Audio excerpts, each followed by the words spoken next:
Just moments ago, the completion of the suspended game from last night. Bases loaded for Jay Bruce, bottom of the ninth inning, base hit into right field. The 8th 1-0 decision in the history of Great American Ballpark goes the Reds' way, downing Philadelphia to make it 2 in a row.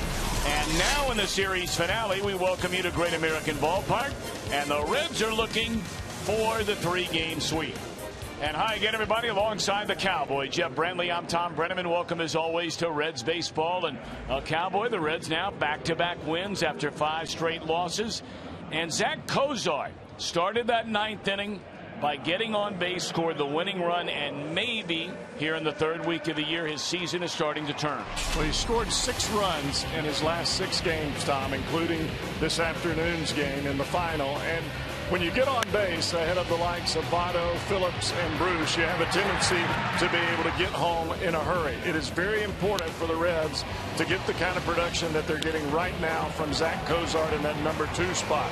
You start, you are the kickstarter early in that lineup. Whether it's Chu or whether it's Cozart, it's a big spot. And you look inside the numbers, of course, more times than not, Cozart was forced to bat in the leadoff spot last year. Only 5 games in the 2-hole, and now an extended period of time since the injury to Ryan Ludwig, moving Brandon Phillips to the 4th spot, and very good numbers. All right, the pitching matchup for the series finale. Let's start with the Phillies. At one time, a promising pitcher, John Lennon, and he'll be opposed by right-hander Mike Lee. First pitch coming up next.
Last night, what about tonight? Our weather brought to you by Eric Dieter's attorney-at-law. Here's our buddy Tim Hedrick.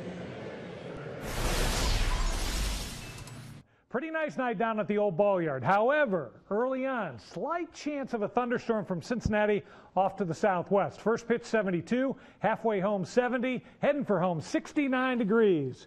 Who's got the hot bat? B-Phil. BP. Brandon Phillips. Oh, enjoy the game on Fox Sports Ohio. All right, the man he'll be facing tonight, Tim Hedrick, and Jeff Brantley, is left-hander John Lannan. Lannan in the Washington Nationals organization seemed like he almost, well, he did get bypassed last year. He has come over to the Phillies. First 2 starts have been pretty good. Not a big strikeout pitcher, even though he's got 7 strikeouts thus far. Changes speeds a lot, keeps the ball in the strike zone, really tries to get you to put the ball on the ground, even though he's a left-handed changeup artist. Meanwhile, for the Reds, Mike Leake trying to right the ship after a couple of subpar outings, and we know he has it in him. Well, he does, Tom, and coming into this series, both Bronson Arroyo and Homer Bailey had a tough time career-wise numbers against the Phillies, and the Reds are hoping that Mike Leake can turn it around just as they did. Are you ready for baseball? Reds are looking for the sweep after winning that suspended game, and they're looking for the sweep of this 3-game set with the Phillies in town. First pitch coming up next on Fox Sports Ohio.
In America 36 straight years. By Cincinnati USA Regional Tourism Network. Book your stay at CincinnatiUSA.com. And by Skyline Chili. Feeling good. It's Skyline time. Charlie Manuel and the Philadelphia Phillies. 2 games under the 500 mark. Take a look at his starting lineup. He'll have Ben Revere, Jimmy Rollins, and Chase Utley to start it. Ryan Howard, Michael Young at third, Dominic Brown in left. First start of the series in right for John Mayberry Jr., Eric Kratz catching, left-hander John Lannan. Mike Leake makes his 3rd start of this young 2013 year. And Leake comes into this game winless against the Phillies, as Homer Bailey did in last night's ball game. But the bottom line, Tom, it's not what happened last year, as we know. It's what's going on right now. And as you said, it is a day where Mike Leake wants to right the ship. Leake does not turn 26 years old until November, but has already made 4 opening day rosters. Many of you remember the club's first-round pick back in June of 2009 went straight out of Arizona State to the major leagues. Doesn't happen too often, partner, especially if you're a pitcher, and Leake made it and made the transition look smooth. Home plate umpire Ed Hickox, Corey Blazer at first, Jim Joyce at second base, and Wally Bell down at third on this 17th of April 2013. The Reds and the Phillies set to go. Ben Revere digging in. Leake delivers strike one, and this one's underway. 77 degrees. Definitely some humidity in the air. And a breaking ball is inside to the speedy Ben Revere. A ball and a strike. Very important to keep this guy off the base paths, especially with Rollins, Utley, and Howard following. And that the Reds have done to perfection so far with Revere. He is 0 for 8 in the series. The only two Philadelphia runs in the first two games of this series, a pinch hit 2-run home run by Chase Utley on Monday night. 2-2. Homer Bailey and Aroldis Chapman combining on a 2-hit shutout. 12 strikeouts and not a single walk.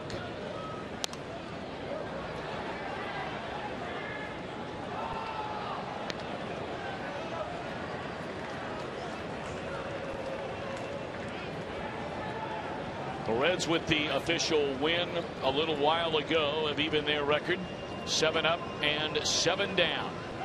And there's strike 3 called to Revere to get the night start.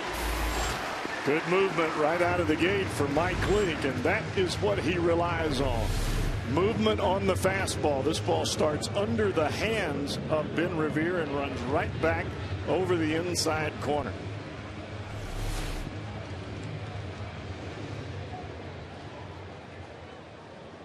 Jimmy Rollins has made 13 consecutive opening day starts as a Philadelphia Phillies shortstop. Certainly one of the great players in Philadelphia franchise history. He's done everything. I can still remember him coming up through the Phillies system when I was playing for the Phillies, Tom. And he was so small, you just wondered if he was going to be able to hit enough in the big leagues. Very similar to what the Reds are talking about with Billy Hamilton. The speed is there. You just wonder if he'll hit it. And he has. 2 balls and a strike to Jimmy Rollins. I mean, you look in every category imaginable. Speed category, extra base hits, total hits, games played. There's a broken bat base hit into right field by Rollins. Let's take a look at the Reds on defense. Presented by your Ford dealers. Heisey back in left field. And Derek Robinson getting the start in center field for Shin-Soo Choo. Jay Bruce in right. The regular group along the infield, and Devin Mesoraco hanging the signs for Mike Leake. That young man's got to be very excited. Getting another chance to just put on a big league uniform after 7 years in the minor leagues with the Kansas City Royals organization. Well, you were talking about Rollins and his numbers, and you're right, Tom. He has made a heck of a career here in this Philly uniform. Now Chase Utley, and it's ball 1 outside.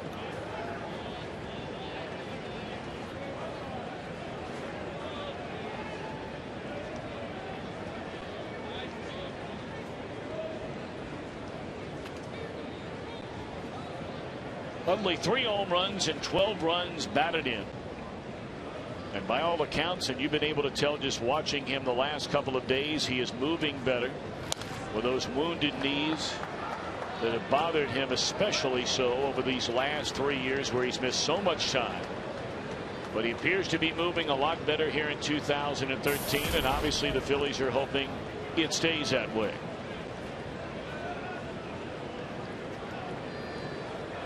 First time we've seen somebody besides Choo in center field starting here. Robinson made one other start. That was out in left field during the St. Louis Cardinals series. Well, sooner or later, with the Reds playing all these consecutive days, and this string just got underway, 20 straight days, will not get a day off until May the 2nd. So Choo getting a break here. Joey Votto will certainly get one sometime down the road. We'll see Jay Bruce and Brandon Phillips. I'm sure everyone during this stretch will get at least a day off. And not only that, but you're going to get some playing time for your guys off the bench to keep them sharp as well. 1-1 to Utley. Leak a long look over. There goes Rollins, and it's swung on and in the air to left center. Well, they faked him big time. Rollins is still standing at second base. Finally picked up the ball.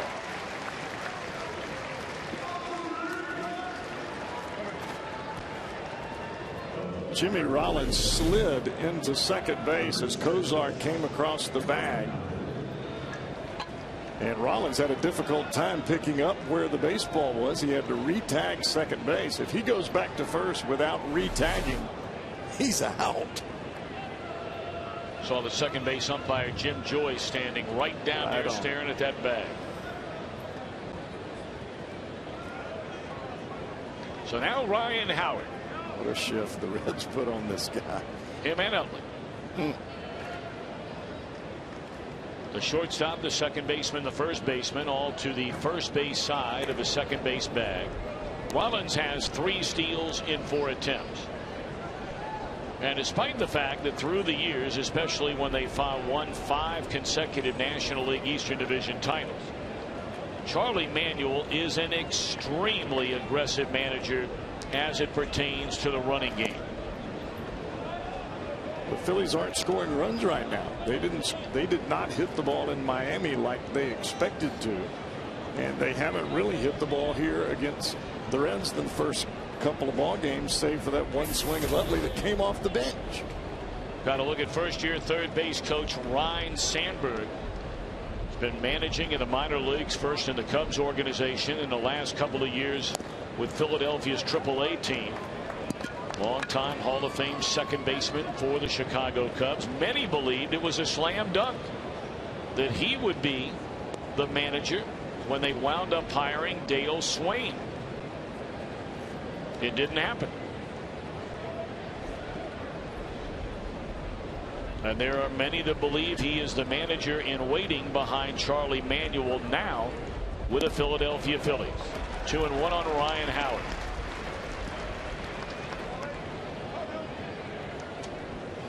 Talk about a 5-tool player. Ryne Sandberg was every bit of that. He could do it all. Nothing flamboyant about his game. He just won Gold Gloves year after year after year. Could hit the ball in the seats, hit for an average, drive in runs, swing and a miss. Rollins moving around over there may have, maybe for a fraction of a second, distracted the batter Ryan Howard. Well, he started to go, he stopped, and then he started again. You don't see Brandon Phillips in this picture. Now you do.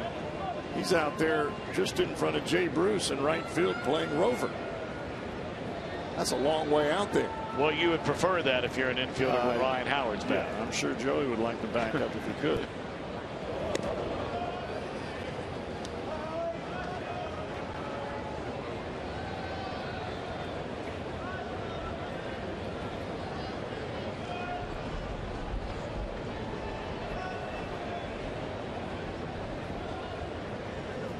Definitely don't want to let this guy get extended, and Leake keeps coming inside, either that or the off-speed pitch. Runner goes, and it's in the air again out toward Chris Heisey. And Leake with a scoreless opening inning. He allows a hit. Reds coming up in the bottom of the first.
be Derek Robinson to lead it off in center. Zach Cozart, Joey Votto thereafter. Middle of the order as Phillips, Bruce, and Frazier, and the latter third of Heisey, Mesoraco, and Mike Leake. Tell you what, John Lanham pitched some pretty good baseball for the Washington Nationals, and were it not for an injury which really slowed him down last year, he might still be part of a very good Nationals rotation. I just found it very peculiar that the Nationals really started their season and sent him down to the minor leagues so he could continue to start. And John Lanham was basically an insurance policy for Steven Strasburg at the beginning of the year. And this guy's been around a while. I mean, he's pitched some pretty good years for the Nationals. He was one of their best starters at one point in time for that Nationals organization. Well, really, he was the best starter they had over a 3-year time frame where they had just terrible teams there in the nation's capital. Went 9-15 in 2008, but an ERA at 3.9. 9-13 the next year, ERA 3.8. 2011, he won 10 games with an ERA of barely over 3.5. He was their opening day starter 2 years in a row. And they weren't getting him a whole lot of runs back then either. Robinson, 10 at-bats in a Reds uniform, 10 at-bats in the major leagues. He has 3 hits. This young man has over 300 stolen bases over 7 minor league seasons. Still looking for that first one in the big leagues. And slow roller at Utley.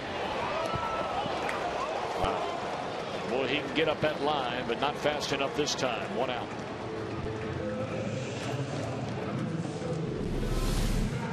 This is just a routine ground ball to second base, but from the right side, it's bang, bang. If you're hitting that ball from the left side, you might have a chance for a base hit.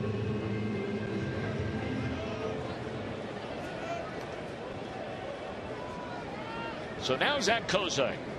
He started that 9th inning game-winning rally in the suspended game a little bit earlier this evening with a base hit into center field and scored the game-winning run, the game's only run, on the single by Jay Bruce. 2-0 to Zach Cozart. And we talked about Cozart beginning to warm up a little bit for the first time. 5 hits over the last 4 games. When he gets on, he's scoring. And that's what the Reds want more than anything else.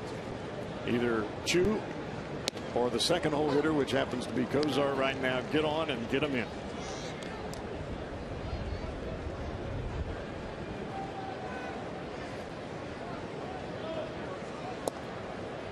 Two and 2 to Cozart.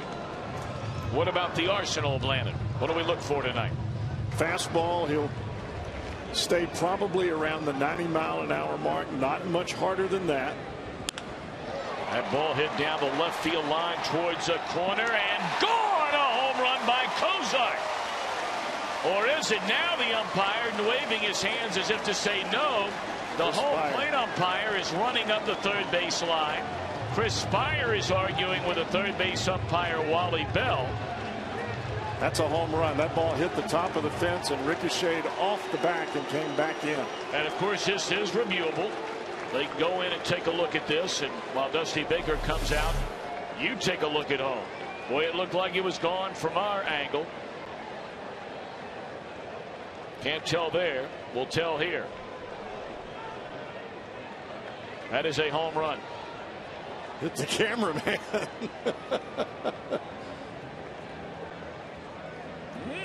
I don't know. That angle, maybe not.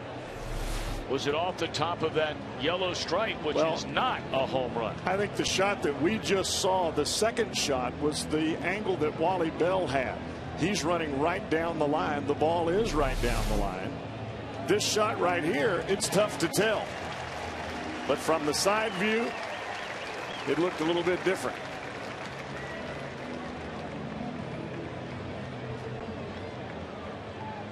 I think it's off the yellow stripe after looking at it again. And I have a feeling that they are going to review it.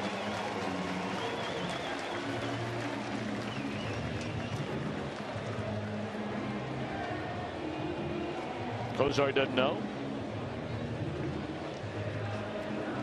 Well, it has got to be an awfully difficult call for any umpire to make, directly down the line, running full speed to try to get to the wall. You've got that yellow line there for a reason, but my goodness, it's tough enough to see the ball, much less make a call whether it hit right on the line, bounced off the line and came back. I mean, we're talking about split-second reaction. Not easy. Landon will continue to throw a few warm-up tosses while they go in and take a look at this. And Landon has not given up a home run in his last 13 starts, which would be the longest streak in the big leagues right now, among major league starters, that is.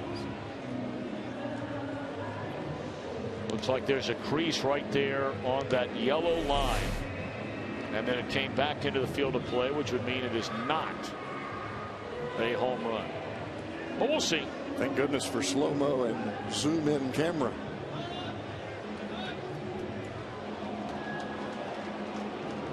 He was right. That's a heck of a call running down that line. It really is. Man.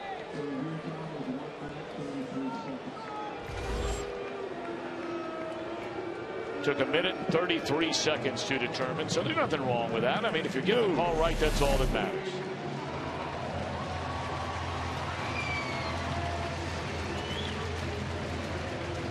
The angle from down the left field line. Coming right at you.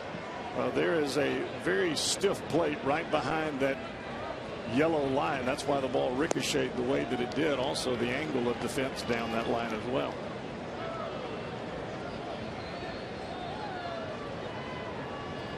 John Tomer, our cameraman, down the left field line. Stay well down there, John. Be careful. Runner at second, one out. And a broken bat roller to the right side. That'll be the second out of the inning.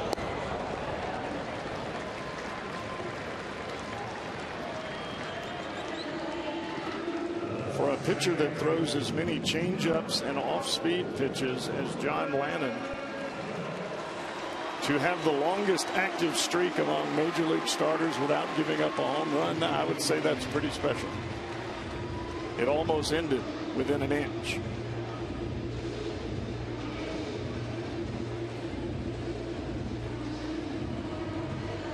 So now Brandon Phillips with a chance to get the Reds on the board here in the opening inning against Lannon.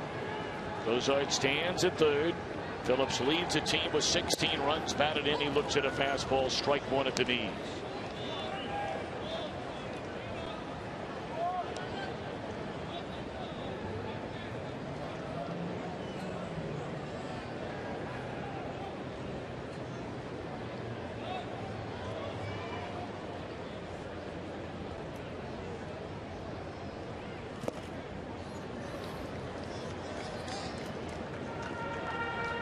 These are the toughest RBIs to come from.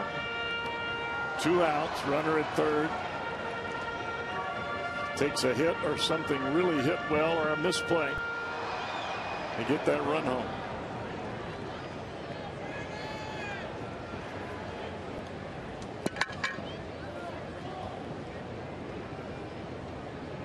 One and one to Brandon. And a bleeder into center field will drive into game's first run. Stay hot. Team best 17th run batted in for Brandon Phillips in a 1-0 Reds lead. Boy, is he playing right now. Change up on the pitch before, and Lannon tries to come back in with a fastball. That ball wasn't hit right on the nose of the bat, but it was hit well enough to get the ball into the outfield and on a line. See, only John Buck of the New York Mets with more RBIs than Brandon Phillips, and now Brandon will advance into scoring position on a wild pitch from Lannon.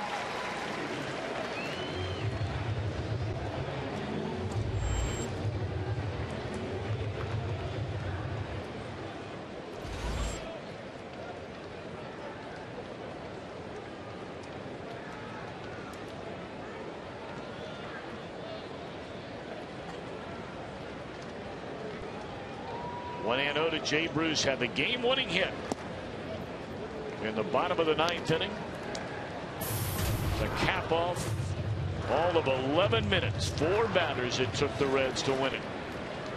But around 5:42 this afternoon, Started 2 and laid off. Bases loaded, nobody out. First pitch, bang, game over. And what's amazing about that is Jay has hit left-handers better than right-handers here in the early going, and he tagged that one like he knew it was coming. Well, jam shot fly ball into short left, and Dominic Brown circled that thing and had to make the diving catch to end the inning. But the Reds jump in front on a Phillips run batted in.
Call 1-800-ELK-OHIO, and you talked about it at the start of the series. Not Bronson Arroyo, not Homer Bailey, not Mike Leake.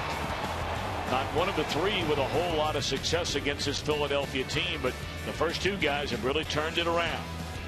Well, if you're going to play winning baseball, you've got to take over the guys that have been at the top of the division. And when the Reds were playing the Phillies and those numbers were on the board, the Phillies were the top of not only their division but baseball. Welcome back to Great American Ballpark. Reds with a 1-0 lead as we begin the second inning. Mike Leake allowed a 1-out single to Jimmy Rollins, but retired Chase Utley and Ryan Howard on fly balls to Chris Heisey. So now the number 5 hitter, Michael Young, the third baseman, takes outside. It's 2-0. Young has been the best hitter in the Philadelphia lineup to begin this year as far as batting average, getting on base. Chase Utley's done the most damage with 3 home runs and 12 runs batted in. Early on in the second inning, Pirates a 1-0 lead at the end of 1 over St. Louis. And we'll keep you up to date on that one and other numbers around all of baseball. Popped up to Jay Bruce. Should be out number 1, and it is. You'd like to hope, Tom, that Mike Leake can keep the ball, the fastball I'm talking about, with the kind of movement that he has here in the early going. He had a called strike 3 of his opening batter of Ben Revere, and even that pitch there, even though Young put the wood on the ball, it still had significant movement away from him. Now Dominic Brown, strike 1. Brown at 235 with a pair of home runs and 6 runs batted in. Went 1 for 3 in the series opener, hitless in last night's game in his 3 at-bats.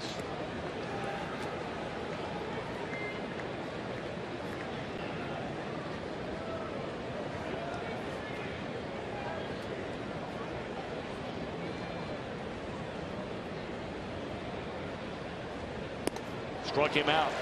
Good morning, good afternoon, and good night in the 3-pitch at bat.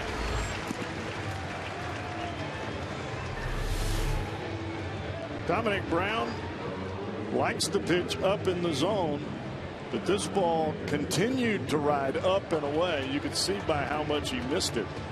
Same kind of fastball that he almost hit out on Homer Bailey in last night's game on a 3-0 pitch. That Exmo replay courtesy of Performance Honda. 2 down, nobody on for John Mayberry Jr. and he looks at a ball away.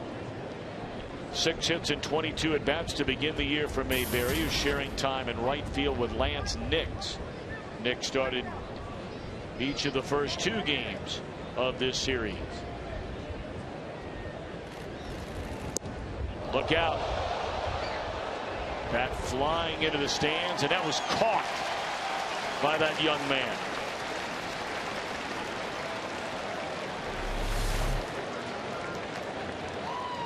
No one hurt, and apparently nothing spilled either. Thankfully, he's all right. Thank God he's all right. That's scary stuff. You're able to smile about it when it turns out like that. No doubt. That's why you've got to pay attention if you're sitting down there close to those dugouts. That ball gets there in a hurry. So does the bat. Pretty good changeup by Lee. He had everybody fooled. Well, immediately the staff here at Great American Ballpark checking to see if he was all right. They're all over it here at the ballpark.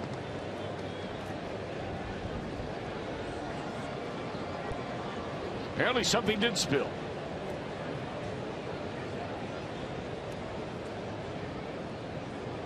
May have been the guy next to it. Might have been. Well, that one tied up Mayberry inside to go to 2 balls, 2 strikes. That's what happens to me every night sitting up here next to you when you come over on the TV side. I constantly need a towel. Stop it. And that's from food. That's not from drink.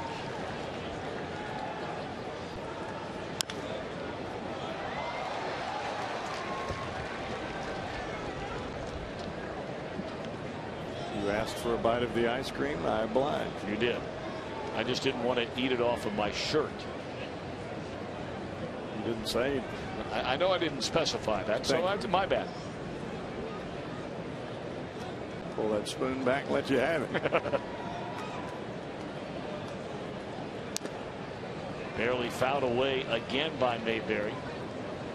2 down, nobody on. We're in the top of the 2nd inning. We're so glad you're with us on this Wednesday night. Tomorrow night, the Miami Marlins come to town to begin a 4-game series. Tony Cingrani will make his first major league start here tomorrow night. Talented young left-hander who is off to just a phenomenal start.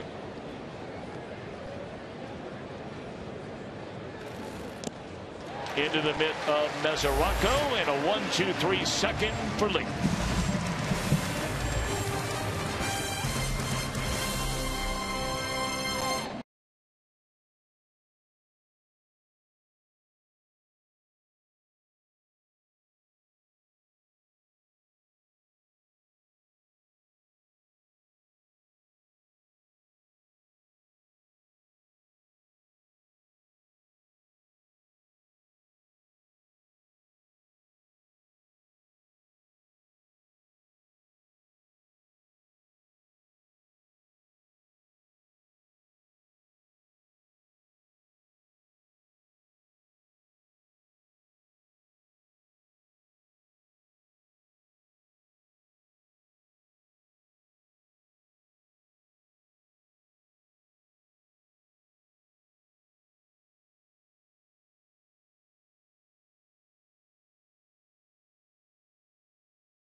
And the drawing comes your way at 11 p.m. tonight.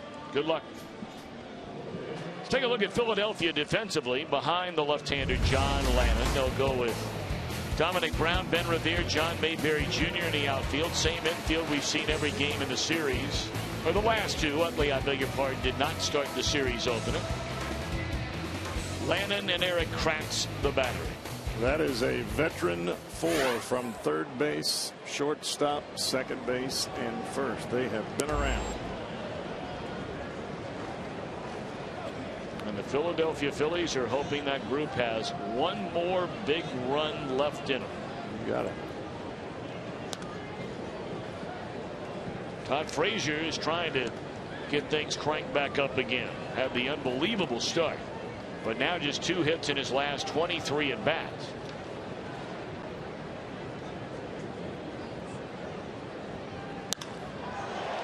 In the air, right field, pretty well hit. This one will soar out of here. 2-0 Reds.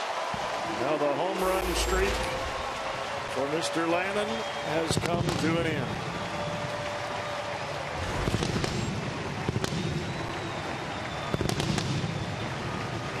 .75 1/3 innings.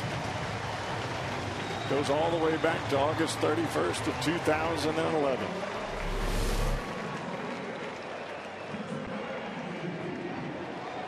That's a pretty good pitch there that Frazier had. A fastball down and away, and he unloaded.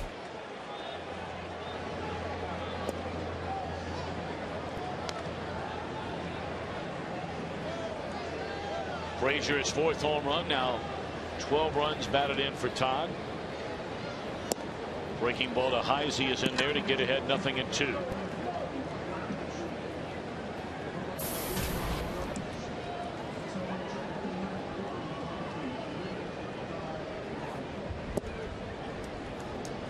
The Phillies, of course, call Citizens Bank Park their home turf, and much like Great American Ballpark, a hitter-friendly yard. So Lannon will have a few of those go like that one went over the course of this year when you're pitching that many games in a ballpark like Philadelphia, just like here.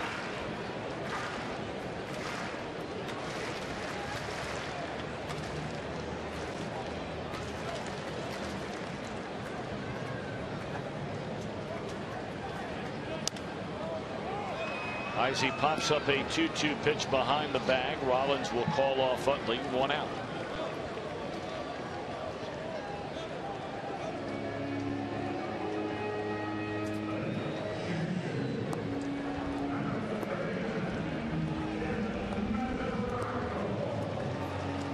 Now young Devin Mesoraco, Pennsylvania native, of course.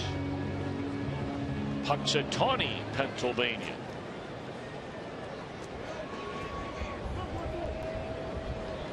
Tonight making his 4th start. His 3rd, the most recent, came Friday night in Pittsburgh.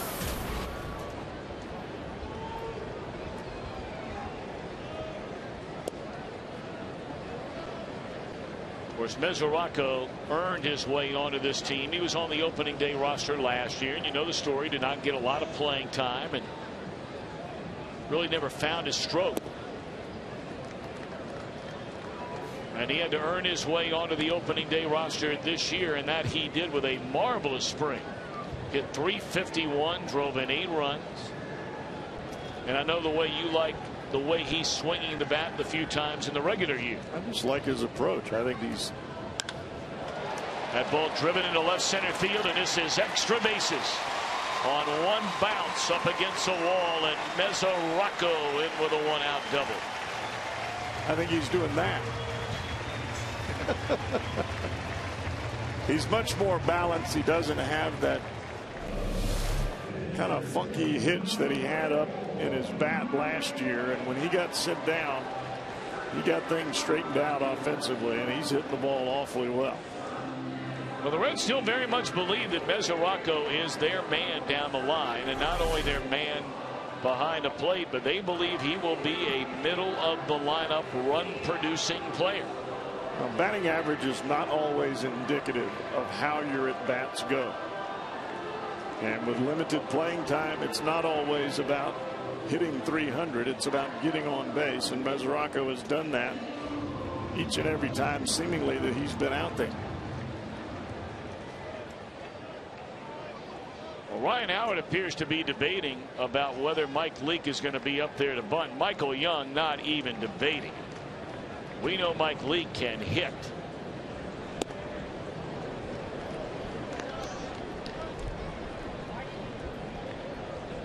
.46 career hits already for Mike Leake, the most by any major league pitcher over the last 4 seasons. And remember, he has not been up the entire time over the last 4 seasons with the major league club. Behind quickly here, 0-2.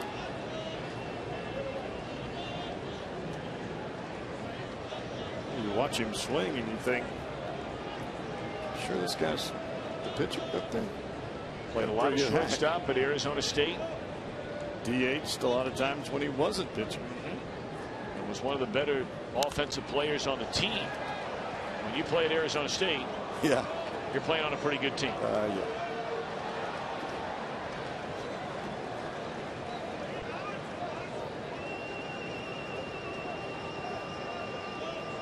Reds already in front 2-0, looking to add to it with Mesoraco at second, and 1 out here in the last of the 2nd inning. Breaking ball fouled out of play.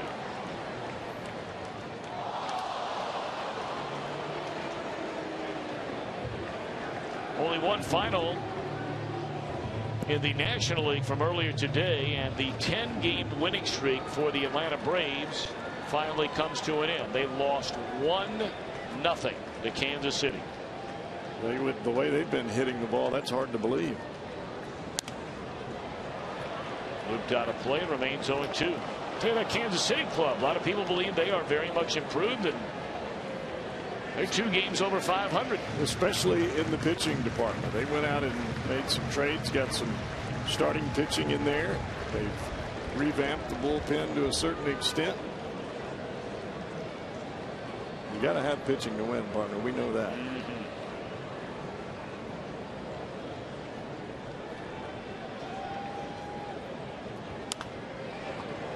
It's quite an at-bat here for Mike Leake, especially when you've been behind 0-2 after he was following the first 2 pitches of the at-bat. John Lannon, if he did not know about Mike Leake coming into this ballgame, he does now.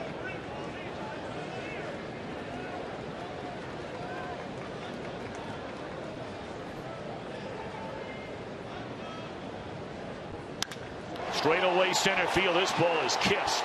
Revere racing back, and he cannot get it. Mesoraco rounding third. He'll score. Leake on his way to third with an RBI triple. What an 0-2 at bat by Leake. Yow! Man, he can hit. He can really hit. Fastball out over the plate. That baby was tagged. When you send Ben Revere turn-tailed run, you smoked it.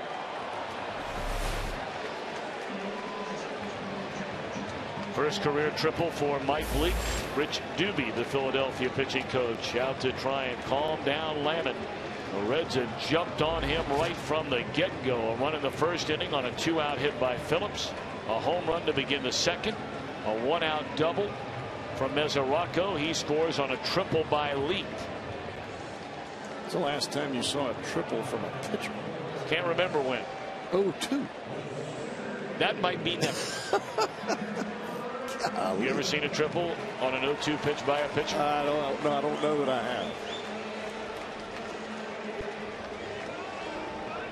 Not too many folks hit the ball over Ben Revere's head anyway. So now the infield in. Robinson the batter. 4-1.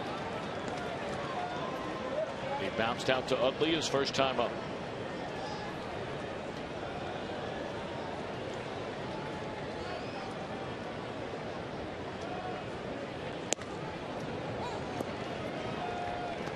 A chance right here for Robinson for his first major league run batted in.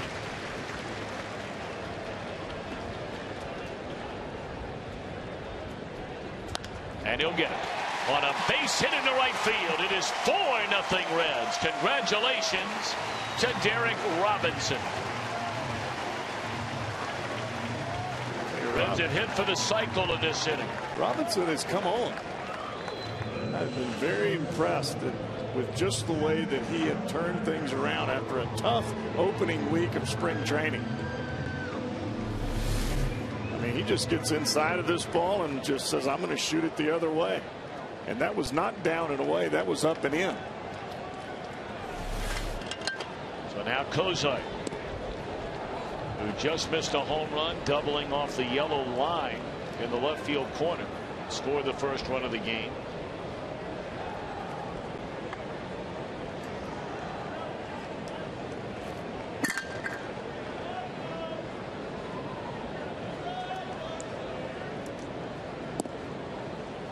Or 1-1, I beg your pardon.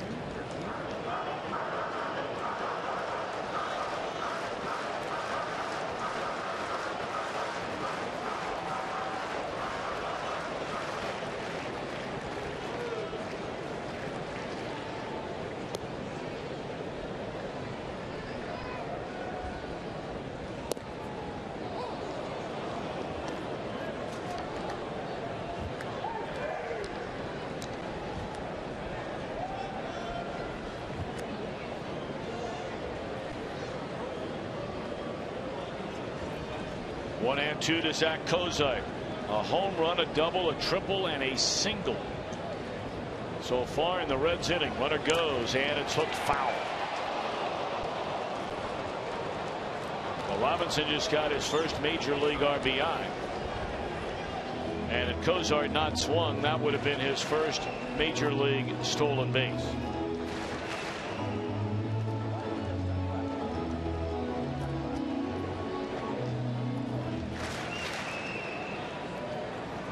Kid's got to have some confidence with his first major league hit off Steven Strasburg. Comes around to score. Go ahead, run. Not running this time. Fastball sails up and away. 2-2 to Kozar.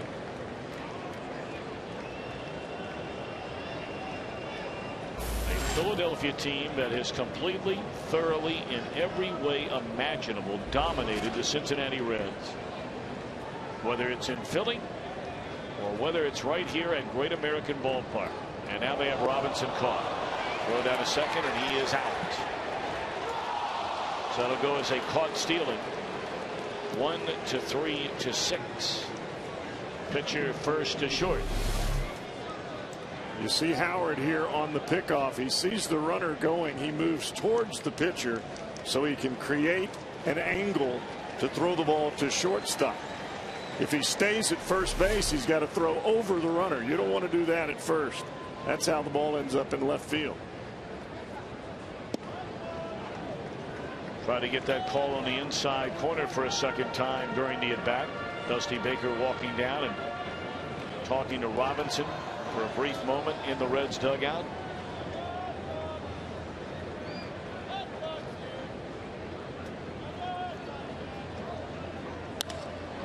Into center field. That'll be a base hit for Kozar.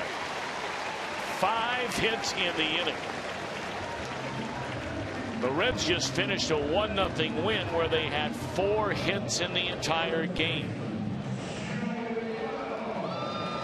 And 2 of those came in the bottom of the 9th to win it.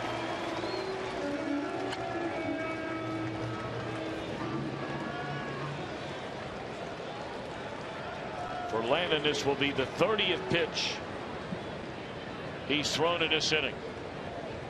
Joey Votto, the batter. Ball 1. We talked earlier, Tom, about the importance of the number 2 hole hitter in this lineup, with Kozar swinging a much better bat now than he did early. Even with 2 outs, Kozar gets a hit. Now you're into the toughest part of the Reds order.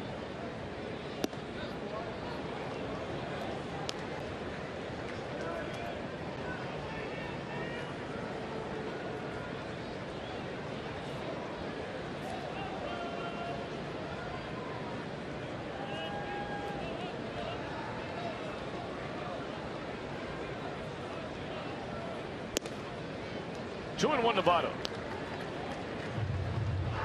Lannon got Votto on a changeup his first time up, but Votto grounded out to Utley at second. He's gone back-to-back changeups here, but the balls have been inside. One for a strike, the last for a ball. 2-1 to Joey Votto. And that one hit it. So whether it's a walk or getting hit by a pitch, Votto not getting a lot of hits, not driving in many runs, but he is getting on base.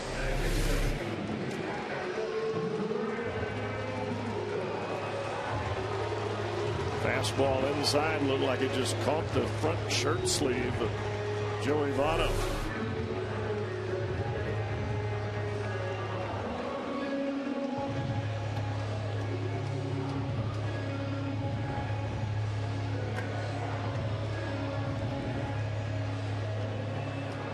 Can he do it again? Another 2-out knock. RBI. Of course he can. Maybe not on that pitch. Strike one to Brandon Phillips. Had the 2-out run scoring single in the opening inning.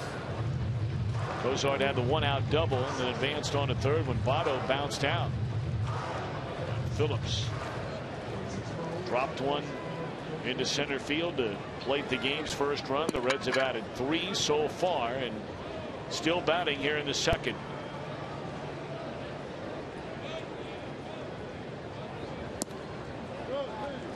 A ball and a strike.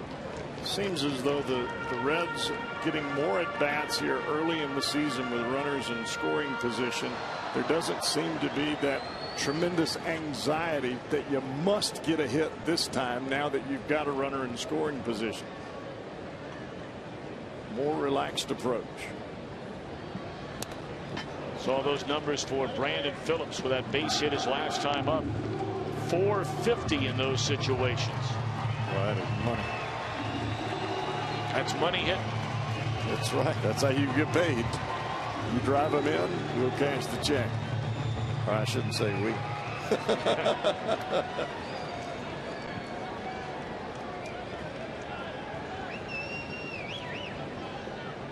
1-2 on Phillips. And he takes high to even a count. So the deuce is wild. 2 on, 2 out, 2 balls, 2 strikes. Inning number 2.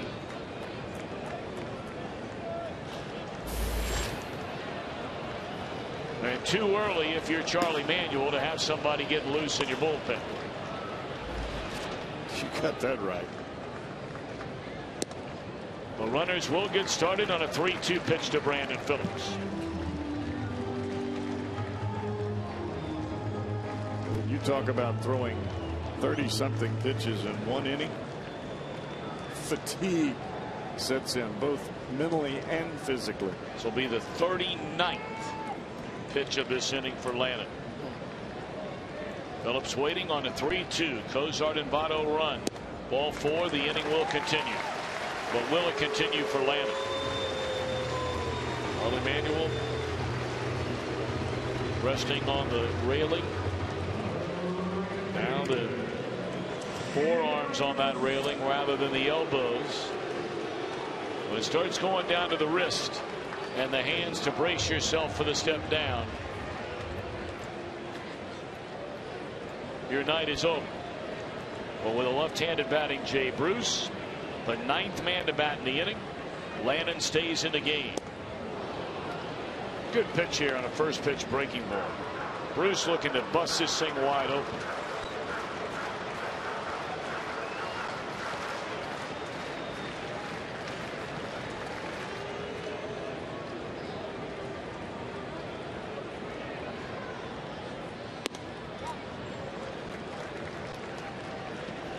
Numbers you were talking about earlier, Cowboy, against the left-handers for Jay Bruce. And those are not typical for Jay, but it is typical from the adjustment that he's made, not pulling off the ball, driving the ball the other way.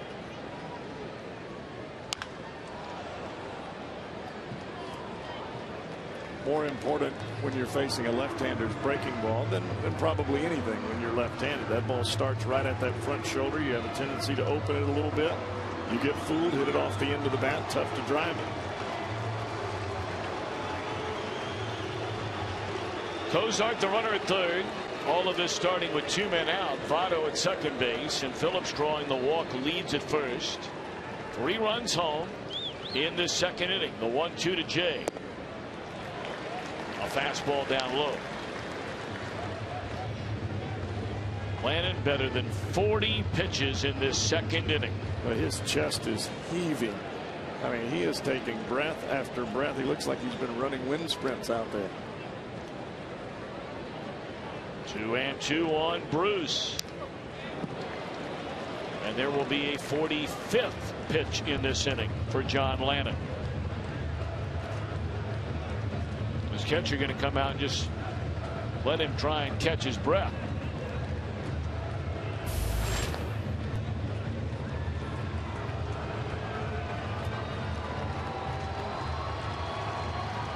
And Lannon has thrown everything he's got here in this inning. Cut fastball, curveball, changeup.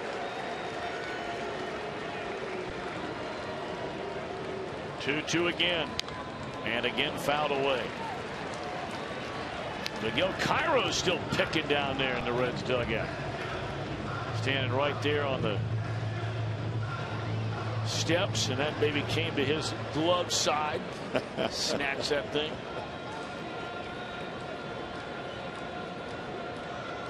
Once more the 2-2 pitch to Jay Bruce, and once more he fouls it away.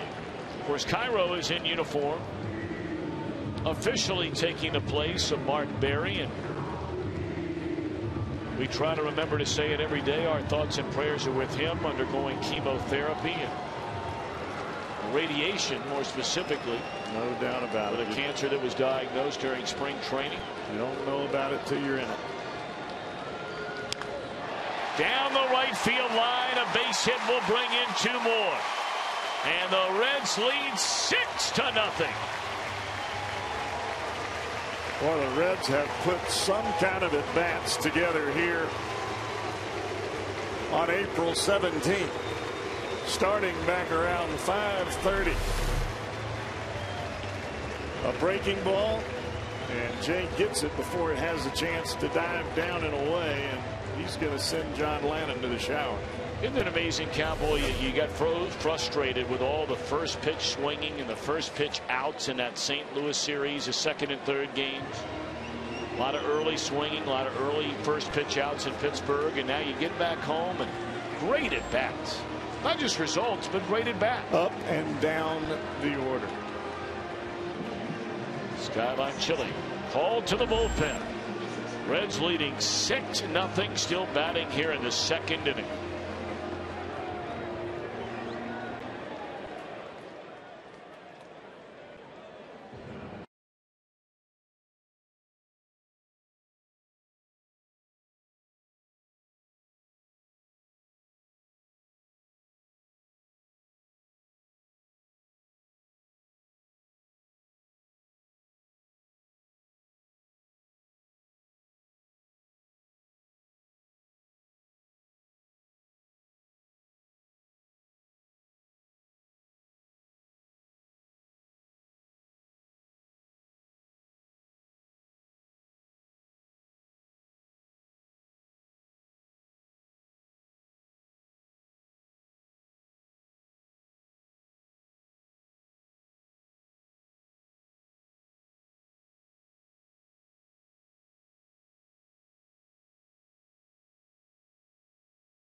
John Lannon, who last an inning and 2/3, he gives way to Raul Valdez.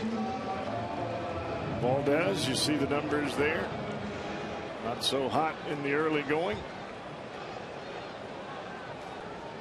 Fastball, curveball. Reds hope to put his feet to the fire just like they did John Lennon's.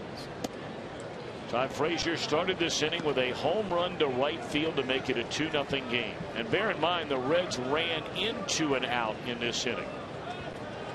Derek Robinson was at first base. Broke a little too early, and they threw him out trying to go to second. 2-0 on Frazier. And Valdez is no stranger to the Reds. They've seen him before, saw him last year. Very short, quick arm action, low 3/4.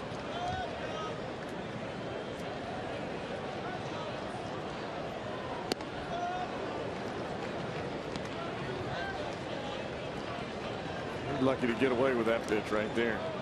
87 miles an hour right at the belt to Frazier.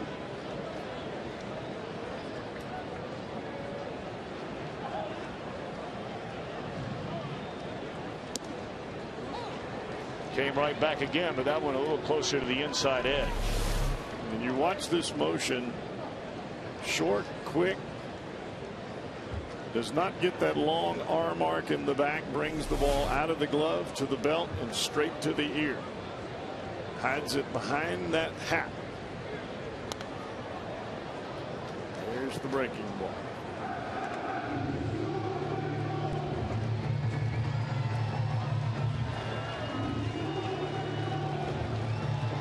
Well, big innings, nothing new for the Reds. 3 times already they've scored 5 or more runs in an inning, tied with the Mets and the Cardinals. 2-2 on Frazier. Fastball up and in, full count. Another extended at bat. Well, you want your hitters to be aggressive, but you want them aggressive with pitches in the strike zone. And that's much easier said than done, I can assure you. Struck him out, but what an inning. 10 come to bat. 5 of them scored. We go to the 3rd. Reds out in front of Philadelphia 6-0.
$48 ticket offer. And on Sunday, the first 8,000 kids 14 and younger get a Reds sports band thanks to Tire Discounters. Marlins in for 4 beginning tomorrow night. 381 Reds, a number to dial, or log on to Reds.com/tickets. We'd love to have you down at the ballpark. It's always a good time down here at Great American Ballpark. Weather's supposed to be very nice over the weekend. Night games tomorrow and Friday, 7:10 starts. 1:10 on both Saturday and Sunday afternoons. So now Mike Leake has been given a 6-0 lead. There is still a long way to go in this game. Well, there's plenty of firepower in this Philly bunch. And at this point, Leake needs to just keep doing what he was doing earlier. Forget about what the score is. Keep the ball down, keep changing speeds. Leake has faced 7 batters through the first 2 innings, allowed 1 hit. He has fanned 3.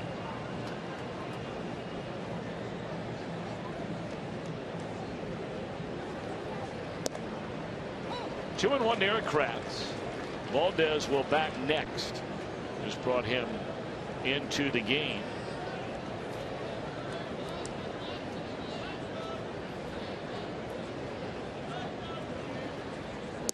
Beautiful breaking ball to drop in there for strike 2 called. Straight over the top curveball, Tom. That ball looks just like a fastball till the last second. You could see Kratz start to come forward. Struck him out on a fastball. 4 of them now in the game for Mike Leake. You can throw that breaking ball for a strike. You can make a fastball hitter look like that. And that is swinging when the ball's in the mitt.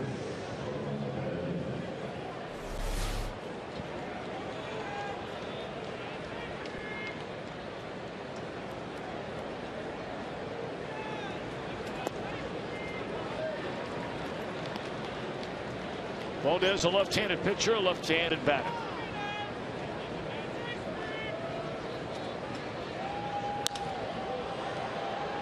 Made pretty good contact right there. Drives that ball into left center field, and poor communication. That's a ball that's got to be caught by either Heisey or Robinson. Robinson went forever to go get that ball. Now this is the first start for Robinson in center field. Heisey was camped under the ball, and out of nowhere, I think Derek Robinson called it at the last second. And these guys have not been out there together.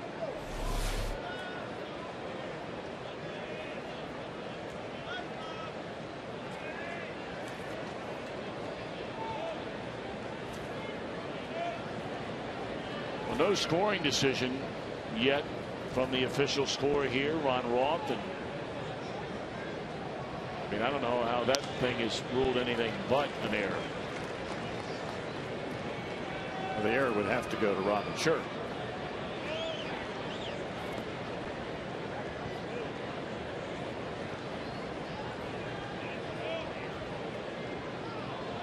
So the top of the order now, Ben Revere. He struck out looking, leading off the game. And a tapper to Brandon Phillips. 2 are out. They have ruled that a base hit for Valdez. That is not a double.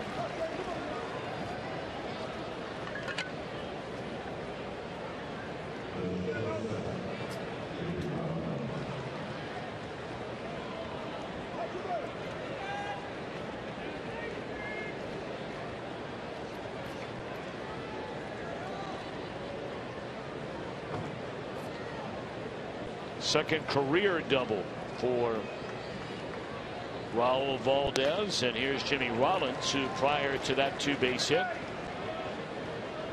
owned the only Philadelphia hit thus far in this game against Mike Leake. Rollins dropped a single in the short right field in the opening inning.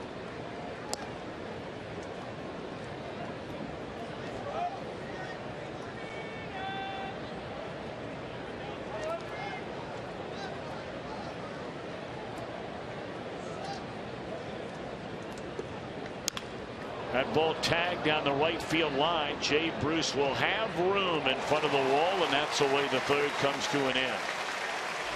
A hit, a man left, middle to third. The Reds in command early.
But right now, let's turn our attention to our AT&T trivia question for tonight. We zero in on Mr. Lee.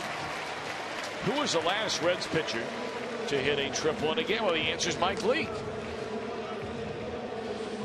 Oh, prior to Mike Leake. Well, you know, I have no idea. You do so well over there when you're on the radio with I Mike did Gadd. real well. You must not have got the message. Well, every time I'm over there with you on radio, you seem to do quite well. It's limited. I mean, are you sure my dad is telling you the truth on the answers? That maybe you're right sometime, and he's just trying to publicly humiliate you, which he's done to me for about 49 years. Heisey rips one down the line, and Heisey gets in on the act. He popped up during that 5-run second inning, and he laces a double to begin the third. Fastball, middle in, and that's right where Heisey likes it, as we saw.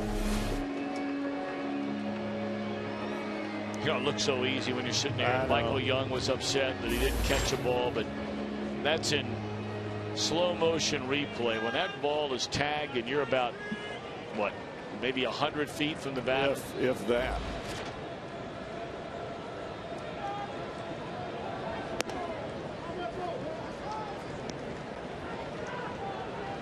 '87 middle in, it usually gets hit like that. Now, if you got some movement, you're sinking it down and away, then well, maybe. Now Devin Mesoraco, he doubled to really spark the 5-run inning, and this one is crushed into left field by Mesoraco, and it is up against the wall, and this will bring in Heisey from second. Devin Mesoraco, a pair of doubles tonight, and this one for a run batted in, 7-0.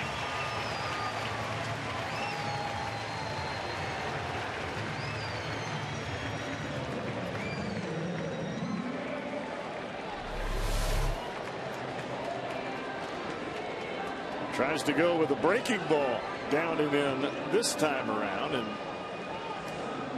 Mesoraco has gotten to the point now, Tom, where he's allowing himself to wait. That's why he was able to square up that ball. Well, now Leake, who tripled over the head of center fielder Ben Revere for an RBI his first time up, later scored. It's a bouncing ball deep in the hole at short, and Mesoraco with heads up base running. That ball so weakly hit, knew where Rollins was positioned, and that'll be an infield hit for Leake.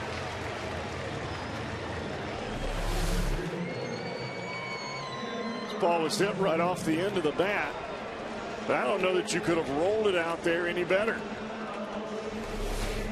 Rollins got to the ball, but as you said, Mesoraco was sliding by the time he got his arm up into throwing position. Double, double, single to begin the Reds' third. They already have 11 hits in the game, and there's nobody out. Here's Robinson. Got his first major league run batted in on a base hit his last time up, and now with a runner at third, a chance to make it a second RBI.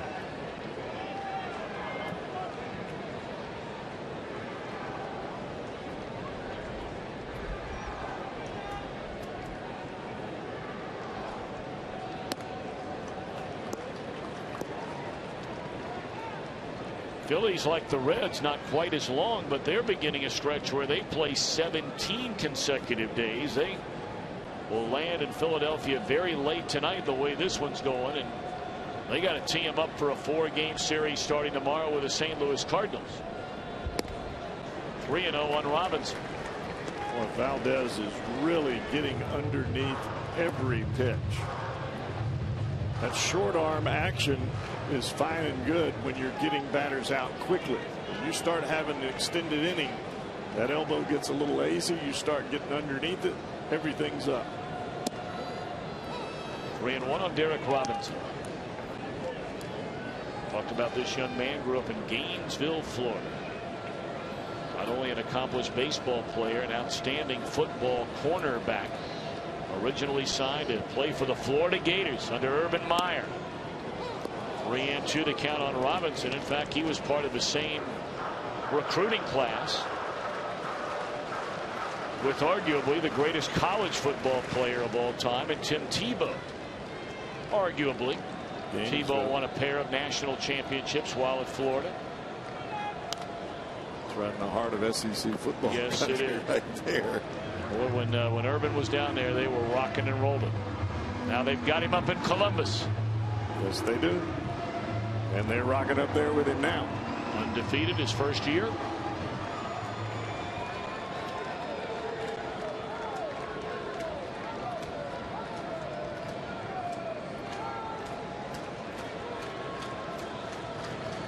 Ball 4. They're loaded for Zach Cozart.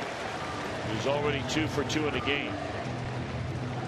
Well, we saw how difficult it was even for the starter John Lannon to get through that extended pitch inning. He didn't get through it, and now you've got your long guy heading in the same direction. That could mean some difficulty for that Phillies bullpen if this doesn't bode well here. Well, the Reds at bats, just the patience in the at bats. Now some of the pitches in the at bat to Robinson were nowhere near the plate, but after seeing so many times making outs on the first pitch of at bats during that 5-game losing streak, especially in St. Louis. I think a lot of it, Tom, has to do with this. The more that you get to hit in meaningful at bats with runners in scoring position, I don't care what the score is, because you know as well as I do, when you drive in runs, it makes your stats look good. And the more times you get to hit in positions like this, the more comfortable you are. Well, this one will not play to run. Foul ground. It'll be Chase Utley, 1 out in the inning. So now Joey Votto will have a chance to do something that he has rarely done the early part of this year. I mean, the Reds are a .500 team. Of course, Votto's getting on base every time you turn around, already with 22 walks. But the bottom line is you're into your 3rd week of baseball now, and Votto has 3 RBIs. Jay Bruce does not have a home run. And I would think that would bode well for a Reds team, at least right now. Because they are going to have the numbers when it all gets said and done. Votto is the only Red in the lineup without a base hit, including Mike Leake, who has 2 of them.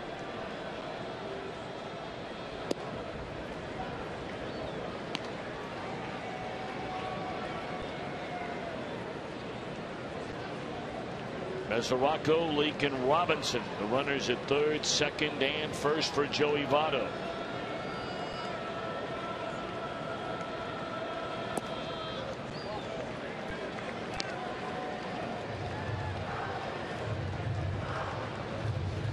Well, Valdez just throws all arm, no leg drive, just pick the leg up and fire it with some serious recoil of the body going back towards second base. That makes my arm hurt.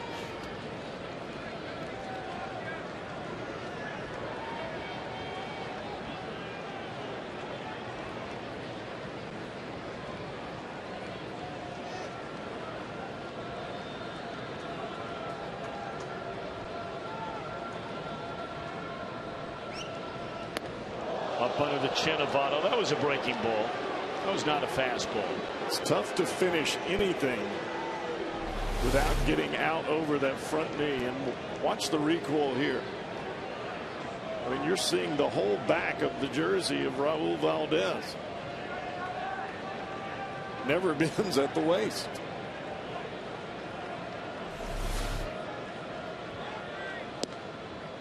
On the outside corner, 2-2 to Votto.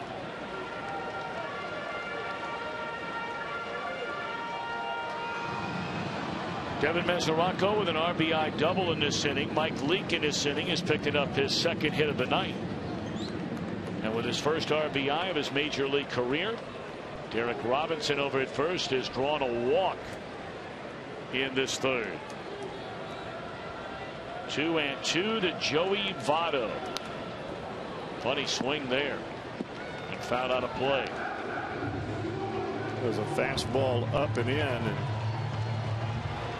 Joey looked like he got in between there.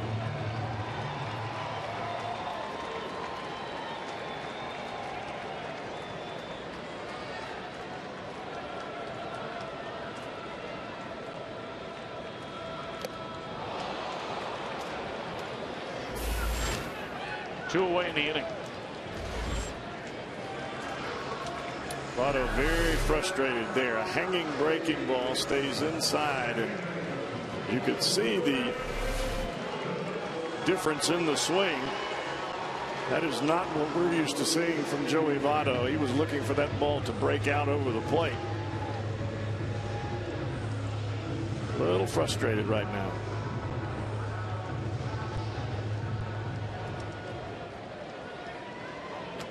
So now Brandon Phillips. An RBI single in the first inning has also drawn a walk, and that's a cue shot off the end of the bat, foul. Brandon was 17 runs batted in, second most among all National Leaguers. There you see in his career 4 grand slams. And so far a perfect 2 of 2 with the bases loaded this year.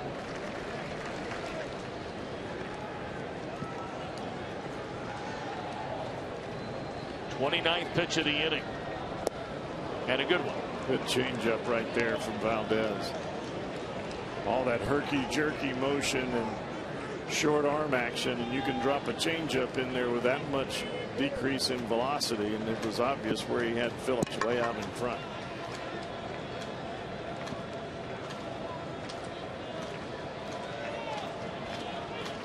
So now Valdez with an 0-2 count. And served into right field. How about the hitting of Brandon Phillips? He is now tied for the league lead in RBIs, and he is out at second base. Both runs count on the base hit by Brandon. The Reds tack on 3 more in the inning. How about Brandon Phillips?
Position.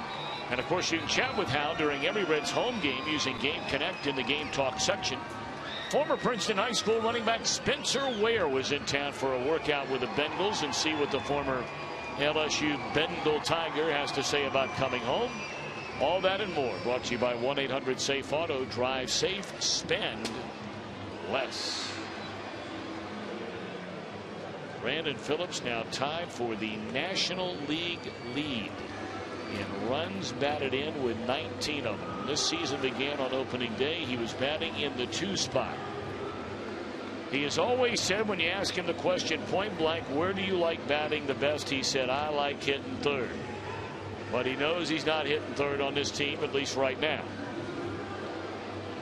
He said next up would be number 4. Well, starting with the second game of the year, he went into the 4 spot, and he has been tearing it up ever since. You and I have talked about this time and time again. Phillips, he loves the limelight. He loves the pressure and seems to handle it awfully well.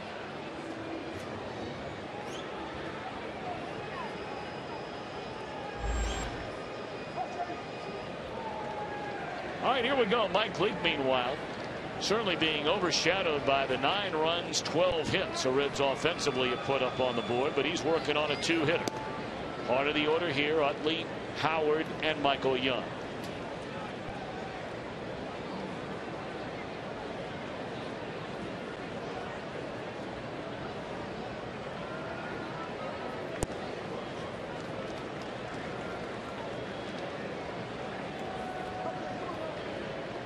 Leake has been awfully good here tonight, manipulating the fastball, both running it away from the lefties and cutting it back inside.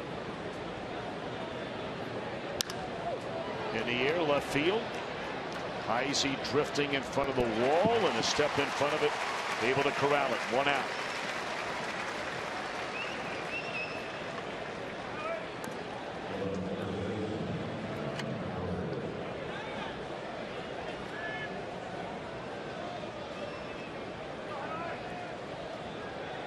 So now Ryan Howard with 1 away,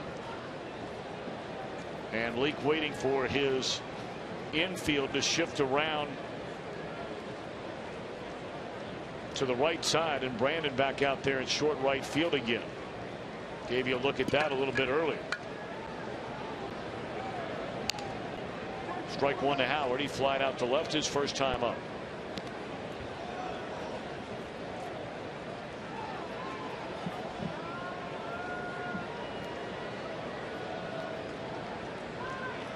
This guy is dangerous at any time. I don't care if it's 9-0 or not.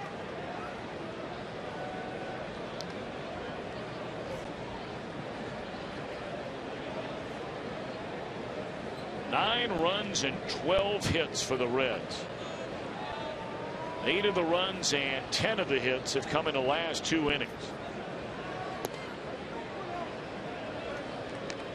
And boy, baseball is a funny game. The best hitter in the Reds lineup is the only hitter in their lineup without a base hit so far.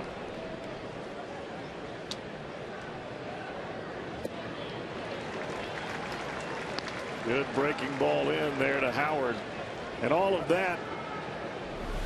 This pitch is set up by the 2-seam fastball that Leake has been throwing the entire night, starting it inside on the lefties and running it back over the inside corner, and that's where Howard thought that ball was headed.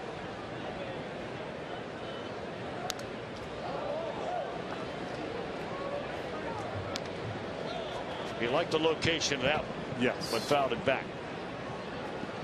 That one stayed up a bit, and when it's up and out over the plate to this big guy, you're hoping it fouls off and doesn't go deep somewhere. Strike 3 called a fastball, and Howard disagrees with Ed Hickox. Here's our Mazda pitch by pitch sequence, and it's Ryan Howard. First pitch fouled off. Breaking ball misses inside. A changeup down and away. This is the money pitch here. The slider down and in. A backdoor breaking ball. Leake gets away from it and paints the fastball there. And you're right. Howard didn't like it, but that pitch was right on the money.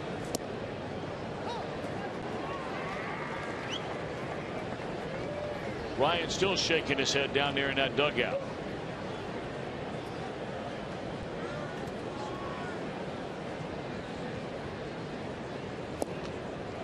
Good changeup.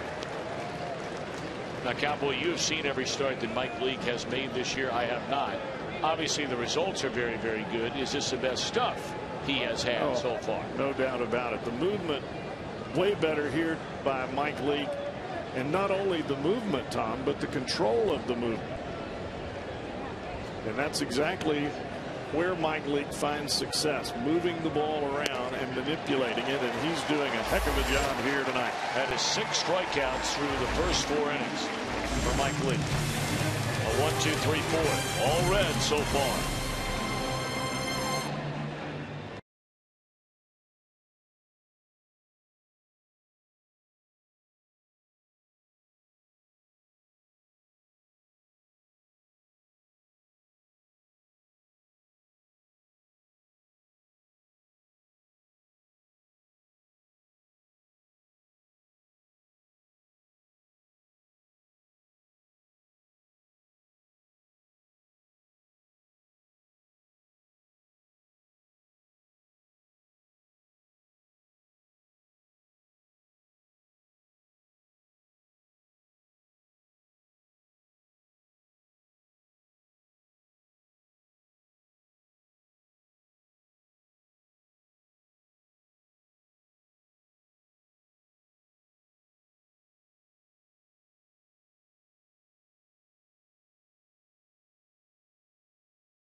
right center field tonight.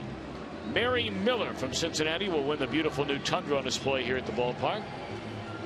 Register for your chance to win at an upcoming game. Just stop by your Cincinnati and Northern Kentucky Toyota dealer.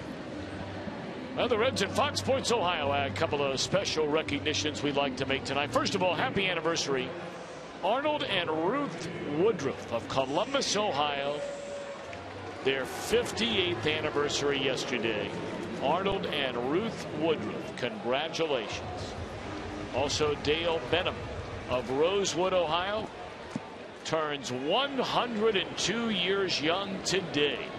And we understand that Mr. Benham is as enthusiastic about the Reds right now as he has ever been through his first 101 years.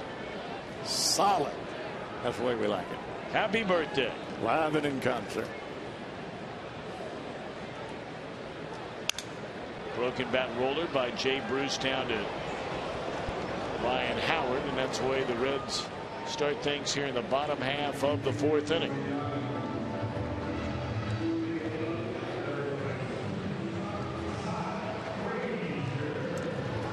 So one away, and that'll bring up Todd Frazier. He hit a home run to right field, leading off what turned into a 5-run Reds second inning. And then he made the final out of the inning, batting for a second time.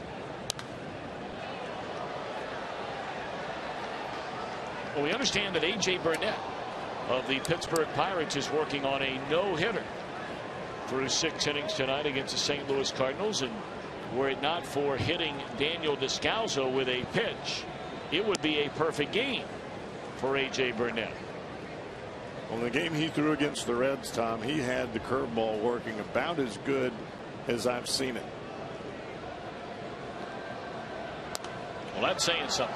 And when you're throwing as hard as he does with that kind of movement, and you've got that Yellowhammer coming with it, it's kind of rough on the old boys with the bat. And you know the Cardinals have got some boys with the bat. Boy, do they ever. 2-2 to Frazier. Cardinals, the National League Central Division leaders, going into play tonight at 8 up and 5 down. They were losing last night. That game was halted due to rain and eventually postponed. Howard leans over the first row of the seats and picks that one out of the air. 2 down in the inning.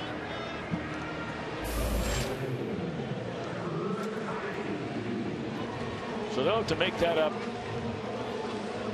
sometime down the road when they go back into Pittsburgh. They are not going to do it now because everybody, or at least a lot of teams in baseball, not everybody, because there were a number of teams off Monday this week, but there also are a number of other clubs that are going through the same kind of extended stretch of games like the Reds are, 20 in a row. Phillies are 17 in a row. Cardinals are in one of those. They're playing tomorrow night against these Phillies in Philadelphia. 0-2 on Heisey. It's funny that the schedule is that way because this is one of the toughest weather months in baseball. Sure. You look throughout the country right now, the weather is brutal. On the ground, and this will be a 1-2-3 inning for the Phillies. Reds had scored at every inning. We go to the 5th. Reds in front 9-0.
Toyota.com. Toyota, let's go places. And by JTM Food Group, let's create great dishes together.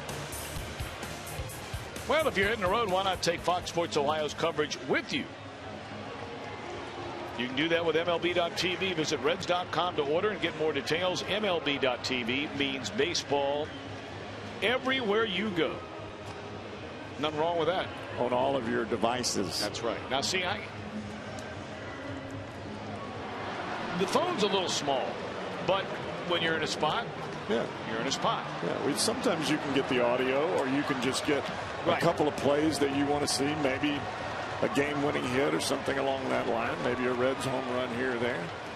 Go to the iPad, the Android, whatever it is that you want to use. I like the iPad personally, but you know, everybody's different. That's why I have a bunch of them. That's exactly. Well, you're the guy. I mean, anytime I need a charger for anything, I need a charger for Tom Brenneman. You have one of those in your bag. I mean, I'm telling you, you're a walking, talking electronic supply store. Why my back's about to blow out. My bag weighs 75 pounds.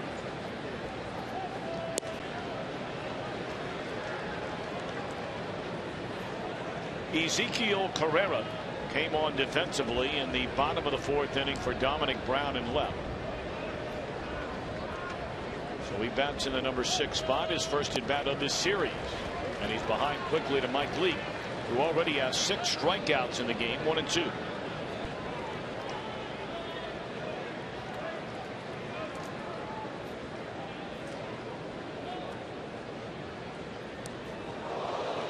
And Leake had that one get away from him. Held on to that one just a bit too long. You can see how close to the plate Carrera is. And Leake held on to that a bit too long, trying to start it inside and run it back over the inside corner. And that one stayed straight right on the front kneecap of Mr. Carrera. We're in the top of the 5th inning. And the Reds have a 9-0 lead. They got 1 in the first, 5 in the second, 3 more in the third. Brandon Phillips has knocked in 3 runs in the game. Every Red has a hit, with the exception of Joey Votto. Derek Robinson has knocked in the first run of his major league career. Jay Bruce a couple of RBIs, and Todd Frazier with a home run. And how about Devin Mesoraco, a pair of doubles, 2 runs scored, 1 batted in. That ball is hammered, but right at Heisey off the bat of Mayberry. And I think at the end of the night, the talk come tomorrow is going to be all about the Reds bats and how well they've hit. But if you ask me, Mike Leake is throwing the ball better right now than we've seen in a long time, and that is a tremendous sign.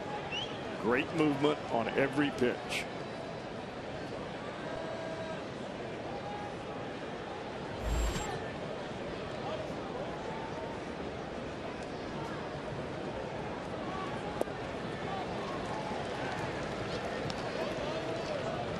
The thing about Leake is, I believe he's a tremendous competitor. And sometimes you can be your own worst enemy in that fashion. You get out there and try to do too much, especially early in the season. He's got some runs to work with tonight.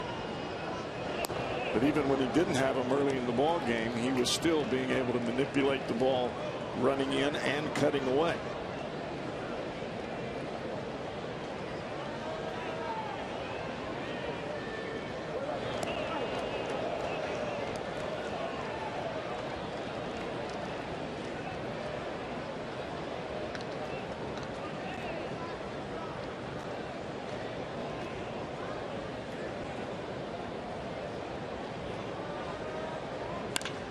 Double play ball here, should in the inning. And it will. Book it. Reds back bottom of the 5th, leading Philadelphia 9-0.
Fox Sports Ohio. It's presented by Ray St. Clair Roofing.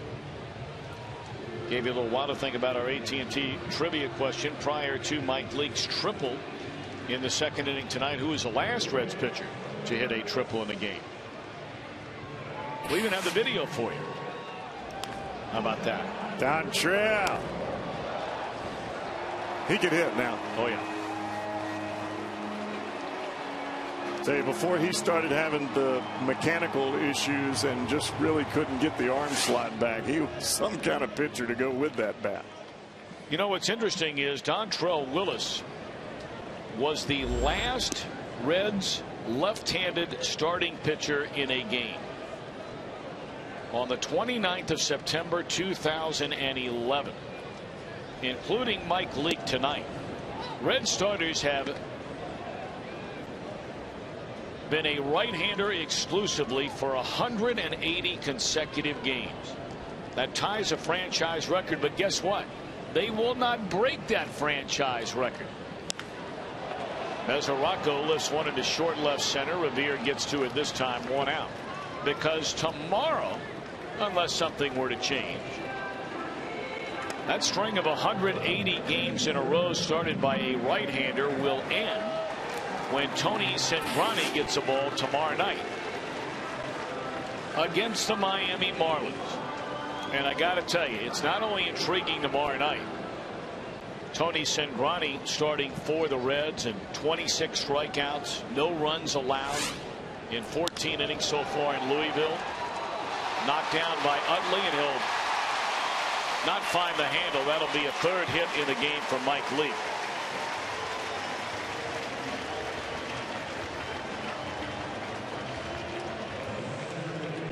Well, Leake can swing the bat, can he? And not bad getting down the line as well. He put a little pressure on Utley, having to try to hurry, and just couldn't quite get that last little snag to make a quick throw. That's not a normal pitcher swing right there. That's a hitter swing. So a 3-hit game from Mike Leake. That ties his career high for hits in a game.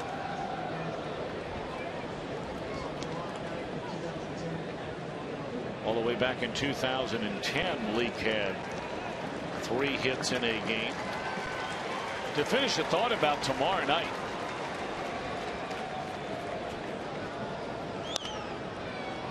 Gary Matthews, known as the Sarge during his playing days, and boy, what a player he was. Now a broadcaster for the Philadelphia Phillies. We were down at Dusty Baker's office before the game today, and Dusty and Gary Matthews, long time, very close friends. And Gary looked up on the board. There's the Sarge to the left. Super guy, fun to be around. He looked up on Dusty's board where they have the starting pitchers listed for the next series, and he looked up there and saw the name Fernandez, knowing the Reds are playing the Marlins. And Gary Matthews looked at Dusty Baker and he said, "Dusty, do you remember a conversation I had with you back in the early 1980s about a young man named Doc Gooden, Dwight Gooden?" Dusty said, "Of course." He said, "What did I tell you back then?" He said, "You told me it's a good thing you just went to the American League because there's this new guy on the scene." Tying this all together, Gary Matthews made the comment that the young man facing the Reds tomorrow night has the most electric stuff for a young pitcher he has seen since Doc Gooden. Boy, that is some kind of compliment. Young Mr. Fernandez will come to town with a 0.8 earned run average in his first 2 major league starts. There's a check swing and a miss. 2 away in the inning. We understand he is quite flamboyant. I don't even know if he's turned 20 years old yet. He might be only 19. But apparently after he gets the final batter out in an inning, he waves his hat to the crowd. He leaps over the line on his way back to the dugout. So why not come on down tomorrow night and watch Tony Cingrani and get an early pick at Jose Fernandez. See how good he does here at Great American Ballpark, right, where fly balls go to the seats. But it's always fun, whether it's your guy or somebody else's guy. No doubt. It's what makes this such a great game. Everybody has their own personality. I mean, I used to take so much heat for pumping my fist at the end of a ball game after getting a save, but I was so excited that I actually had an opportunity to save a game. You're showing them up. You're doing that. I'm not showing anybody up. I'm doggone excited about getting a win. Fernandez is 20 years old. Jose Fernandez, huh? Went minor league totals of 14-2. He's only pitched in the minor leagues for 2 years. Only 27 starts. He has 14 wins. There's a high fly ball way back into left field. And the beat goes on for Zach Cozart.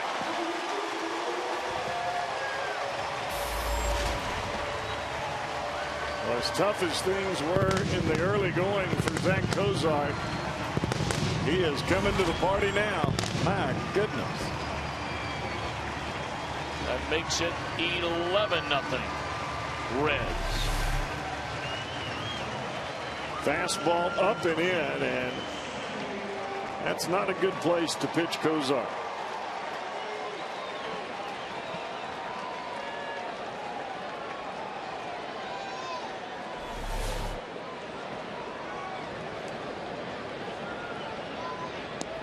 We'll talk a lot more, obviously, tomorrow night about Jose Fernandez, but just to give you an idea, 165 strikeouts in 138 minor league innings, has allowed 94 hits. That is getting it done. So we'll see him tomorrow. So he'll wave his hat to the Reds fans as well. That could be pretty cool.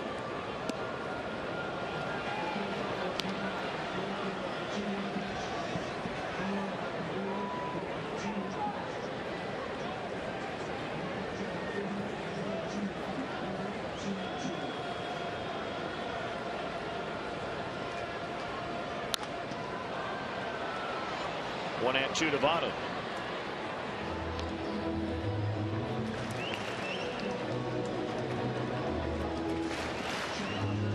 Well, we understand the no-hitter is by the board now for A.J. Burnett. He allowed a 2-out single in the 7th inning to Carlos Beltran. Boy, Votto just seems all out of whack. But two more thanks to the home run by Cozart, and the Reds lead 11-0.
And here's your Honda game summary. The bats been busting out big time in them. Every ball that has come to the plate from a Phillies pitcher seems to be the size of a grapefruit. And it has been nothing but juice tonight for the Reds. They've hit everything that has come to the dish. Not a whole lot of flares falling in. Gotta love watching the Reds hit, especially with the runners in scoring position. And Mike Leake, he has been equal to the task as well. Well, he sure has.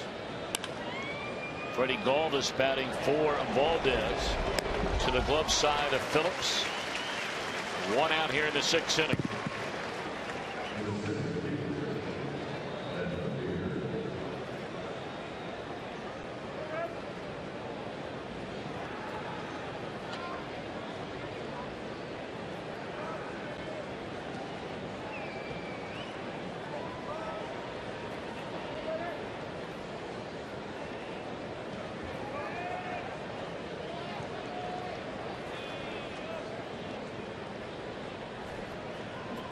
Now the top of the order in Ben Revere, and a breaking ball in there, a strike. You know, you look back, Leake, many forget 2 years ago, he was the leading winner for the Reds. The first year he came up, came straight from college to the big leagues. He won 8 games, came racing out of the gate. The Reds had to keep an eye on the number of innings that he had that first year. They were still watching him the following year in 2011 when he led the team with 12 victories and an ERA at 3.8. Now last year you look at it and you say, okay, a 4.5 ERA that jumped up considerably from the prior year, and a losing record. He got off to a brutal start, and it seemed as though he was trying to play catch up from the beginning. And that's tough to do. You just have to take each start, each pitch as it comes, and that's what Leake's done tonight. But the bottom line, when all was said and done last year about Mike Leake, and people can sit around and debate all they like and about what kind of year he had, and, you know, should he have been replaced in the rotation, all that kind of. The bottom line is, in his 30 starts last year, career high 179 innings. He had 17 quality starts out of the 30 that he made, and the Reds were 16-14 in those starts. If that's your number 5 pitcher's record, the games you're going when he's on the mound, you are in Fat City. Take it.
Would like to welcome fans from the village of Evendale as their guest on the Fan Express to Reds Country.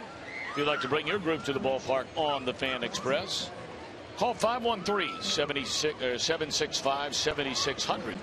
or log on to Reds.com/FanExpress. It is available only through the rest of April and all of May, and that's that group from Evendale. Nice to have them with us.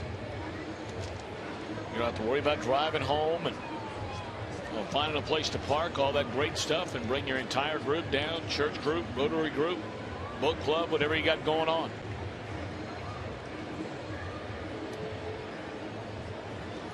Three changes defensively for Philadelphia. Galvis remains in the game. It's short. Night is over. Series is over for Jimmy Rollins. Kevin Franson, the new second baseman, replacing Chase Utley. And now on the mound, veteran right-hander, seemingly has been around forever, is right-hander Chad Durbin. And it has not been a welcome start for Mr. Chad Durbin here in 2013. Here's Torres. Batting for Brandon Phillips, and I'm sure he'll stay in the game to play second base. So we're talking about getting some regulars a little bit of rest, and Brandon Phillips will have the rest of tonight off. He's earned it. And I think this is what you have to do when you jump out to a big lead early in a ball game. You want your starters to get 3 at-bats, regardless of what the score is right out of the gate. But once you get to the 5th or 6th inning, you want to get your extra guys some swings and a little playing time in the field. But more importantly, those at bats. You never know when you're going to need them.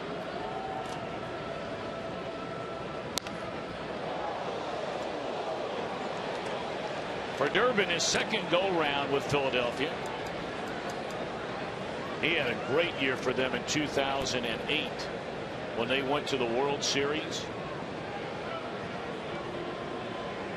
71 games, 2.8 ERA, threw the ball very, very well. Swing and a miss by Bruce, 1-2. 7 different organizations, going all the way back as a professional in 1996 with the Royals. Came to the big leagues 3 years later. Then with the Royals, Cleveland, Arizona, Detroit, Philly, Cleveland again, Atlanta last year, and now Philly again. It's a lot of moving around. Well, when you prove durable and you can pitch out of the bullpen with some decent numbers, you're going to have a spot. But you got to throw strikes, and normally this guy does that.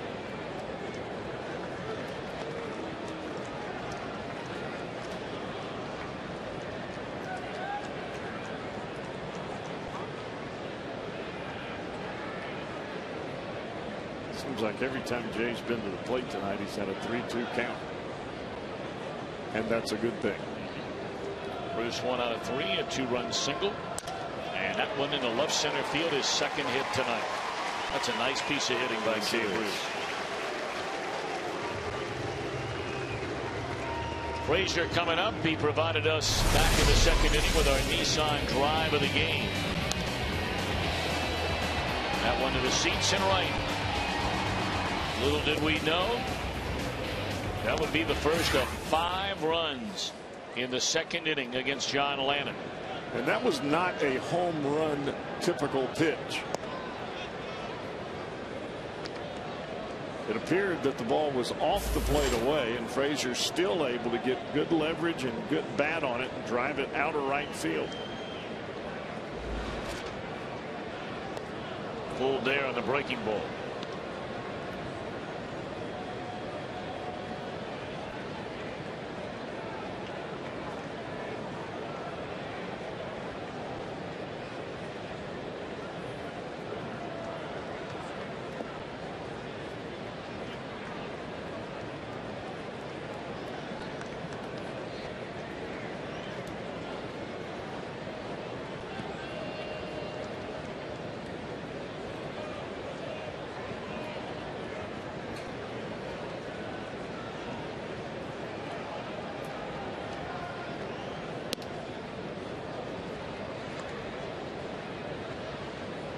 Times have we seen it tonight, Tom, where it's been 0-2 or 1-2 to a Reds hitter, and then they work the count back to 3-2,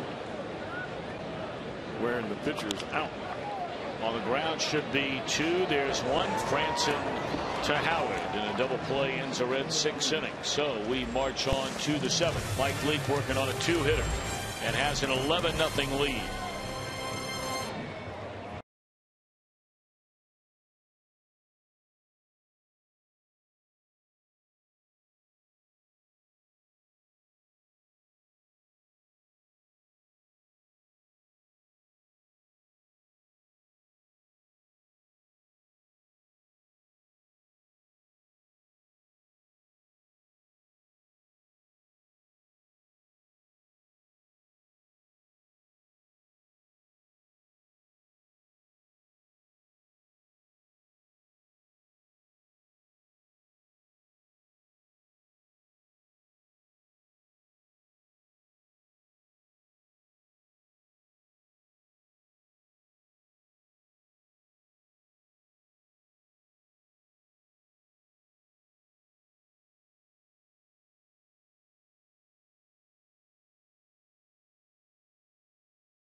Recycling and many of Cincinnati's leading corporations for the 4th annual PNC Players for the Planet e-waste recycling drives this Friday through Sunday. Visit Reds.com/appearances and find out where you can donate your used electronics. These special guest appearances by Jay Bruce, Ryan Hannigan, Hall of Famer Marty Brennaman, George Foster, and the first 200 cars at each event will receive 2 view-level tickets to a future Reds game while supplies last. So, good idea. Come on down. Jack Hanahan takes over for Joey Votto at first base. Told you about his tourist. He hit for Brandon and stays in for Brandon. At second base, as Mike Leake starts off Kevin Franson, his first at bat of the series, strike 1. Frazier to the glove side. 1 out. Boy, when Leake is getting this many ground balls, you know the ball has spectacular movement, and he has had that from the beginning of the game. Inside early to a lot of the left-handers, running the ball back to the inside corner. Now the ball is just sinking out of the strike zone, and the hitters are rolling right over the top of it.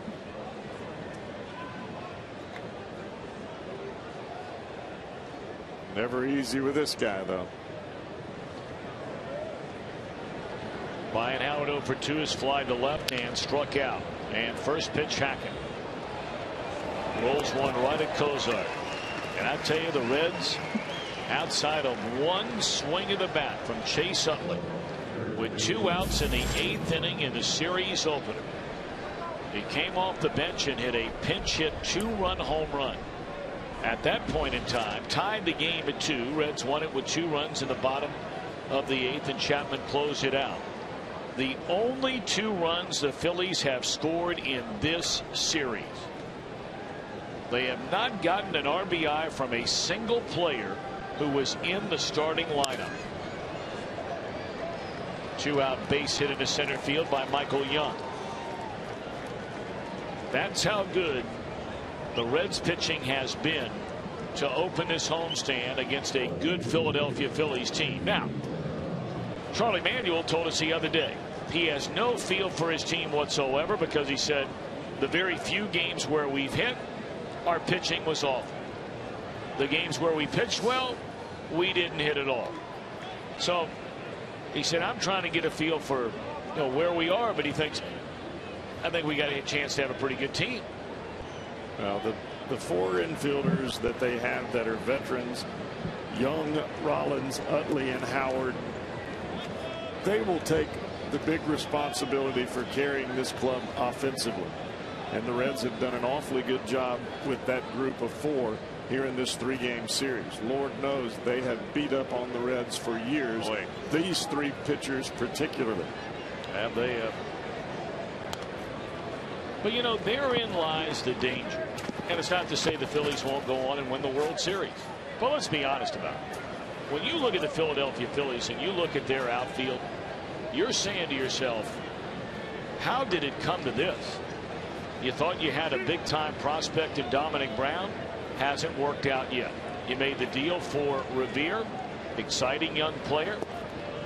But not a guy who's going to kill you from an offensive standpoint. Right field, you're platooning Mayberry and Nix. Now they'll get Carlos Ruiz back.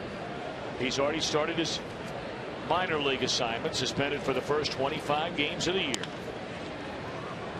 But they have nearly $100 million, right at $100 million a year, tied up in 6 players.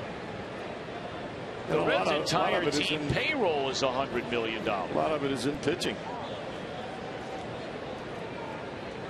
And they got Halladay and Hamels and Papelbon and Lee. Well, they paid Papelbon a fortune to come in as a closer. And at the time, that was the place they were struggling the most, was the back end of the bullpen.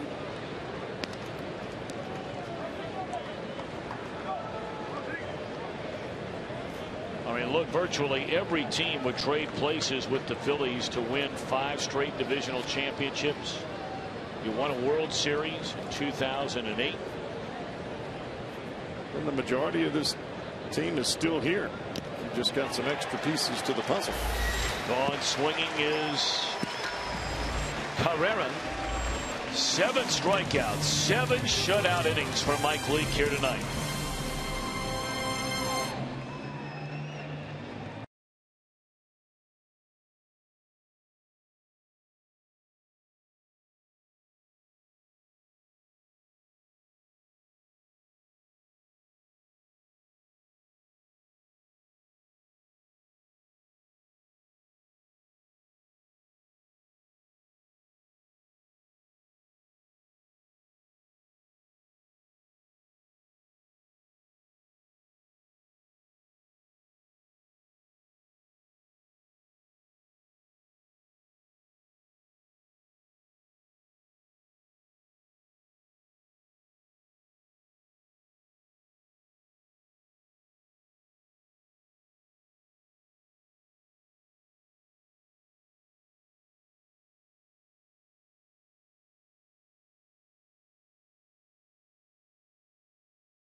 By Buffalo Wild Wings begins tomorrow night, and it runs Thursday, Friday, Saturday, Sunday.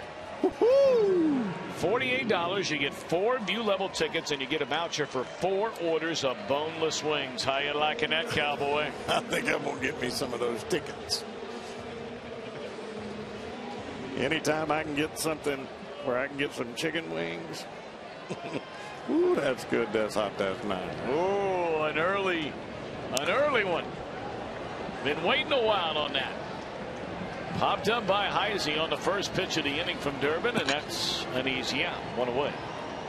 All Red Legs tonight, leading 11-0. So at the end of the day, if you had a bucket full of fried chicken or a bucket full of wings? Okay, chicken to the left, chicken wings to the right. Which one do you prefer? Fried chicken wings.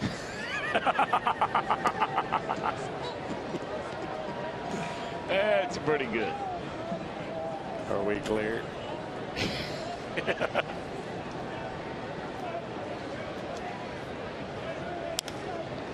Here's another by Mesoraco.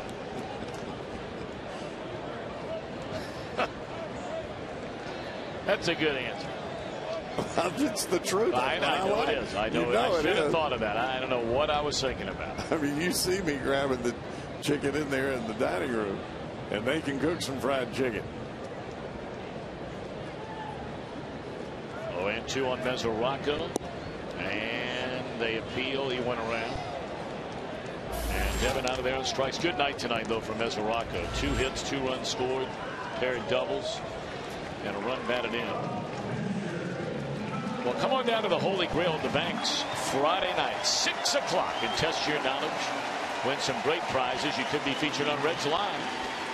Be part of the fun Friday at 6 p.m. at the Holy Grail on the Banks. And a nice round of applause, as there should be. I mean, what more can a pitcher do? Leake has as many hits as a batter as he has allowed on the mound. A triple, a pair of singles, a run batted in, 3 runs scored, and working on a 3-hit shutout. Now you talk about a trivia question. When's the last time a pitcher had more hits in a game than he gave up in a game of going, say, 8 or more innings? Oh, he just got underneath that. Oh, he did. And a 1-2-3-7.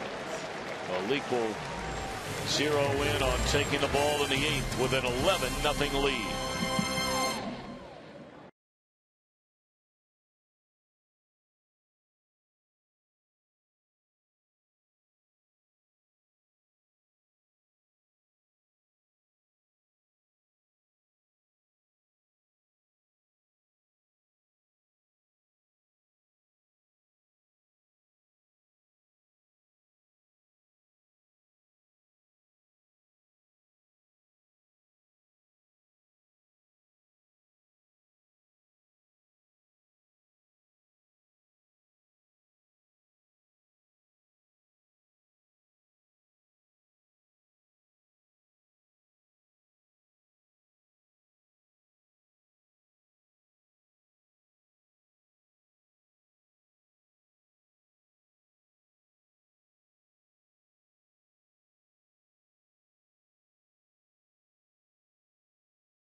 Brought to you by Miller Lite, and I mean, it's got to be about Mike Leake.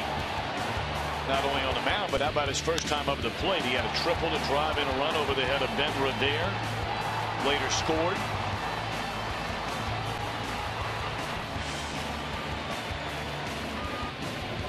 And on the mound, a 7-strikeout night. He's only allowed 3 hits.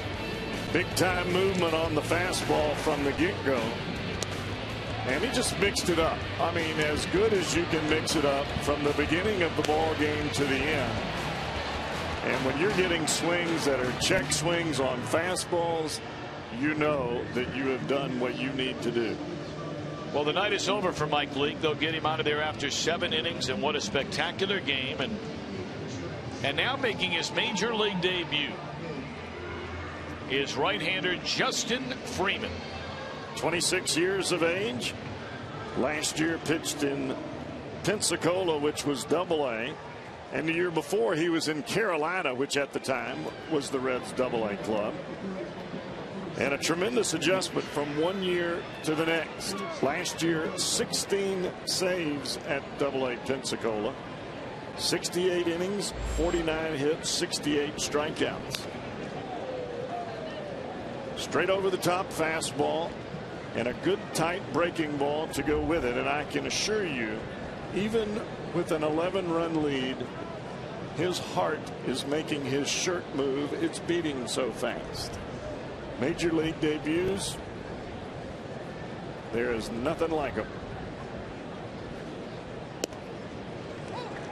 Breaking ball gets ahead of Mayberry at 0-2. Freeman, a 32nd round draft choice in 2008. Good for him.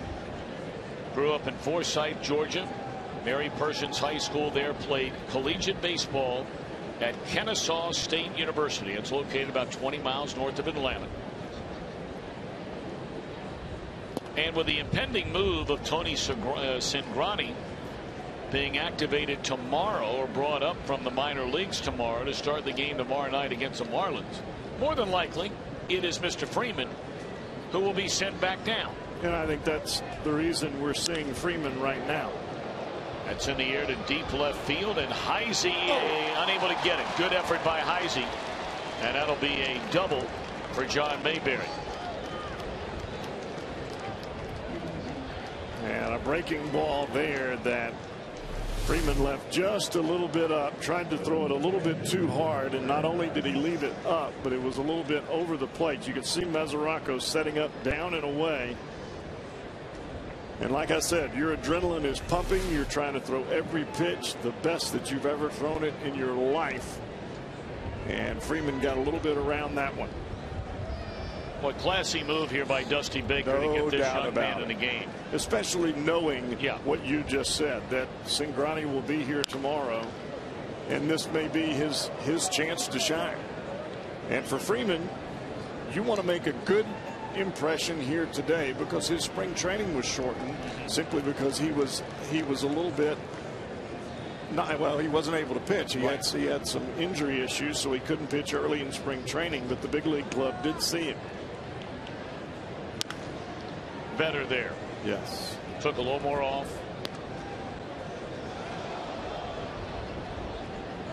And he can throw 3 pitches. It's not just the fastball and the breaking ball, but he'll throw that off-speed changeup as well. But he does not walk people. This kid comes in throwing strikes, and that's what you have to have at this level.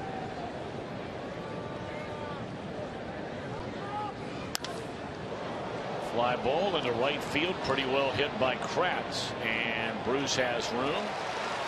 1 out. Mayberry will tag up and advance on to third base. Well, Cowboy hit the nail right on the head. Not only did he lead the Southern League in appearances, the fewest walks per 9 innings, and with that, when you're a guy who allowed nearly 20 fewer hits than innings pitched, he had the second best ratio among all pitchers in the Southern League in terms of base runners, fewest base runners per 9 innings.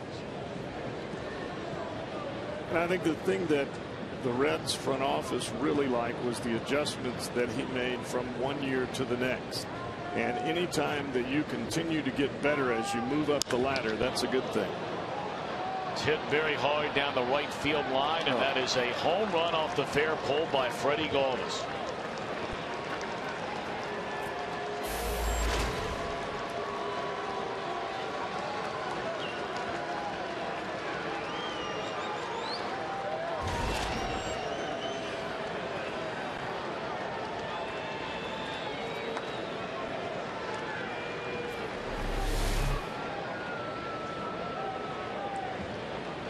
Four-seam fastball, and Mesoraco wanted it away. The ball ends up inside, and as you can see, it hits right on the foul pole down the right field line.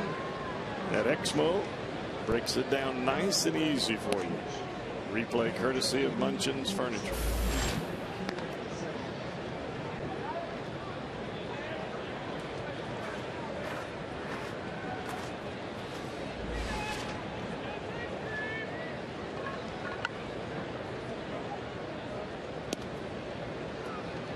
Now Ben Revere. Count of 2-0. Well, Freeman's just got to take a big deep breath here. Gather himself a little bit. Clearly he's very upset. Well, no doubt. But that is part of the adrenaline that you carry out there with you. And you forget that you're out there to pitch, not to throw. Believe me, I did the same thing. I just happened to have a bigger ballpark and they caught him on the fence. Well, that Rivera can get up a line, can't he? Although what a job. You said it at the start of the series, Cowboy. One of the real keys would be keeping Rivera off the base. If that indeed is his final at bat of the series, 0 for 4 in each of the 3 games. With Rollins, Utley, and Howard, the RBI guys in this Philly order, they may have to go back to putting Rollins back in the top spot. And I know that Charlie Manuel has talked about that. Goodness knows the Reds have seen that. Speed does not equate into a leadoff hitter.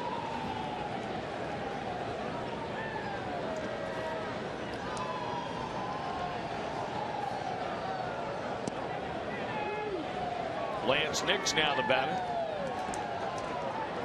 Batting in place of the pitcher, Chad Durbin.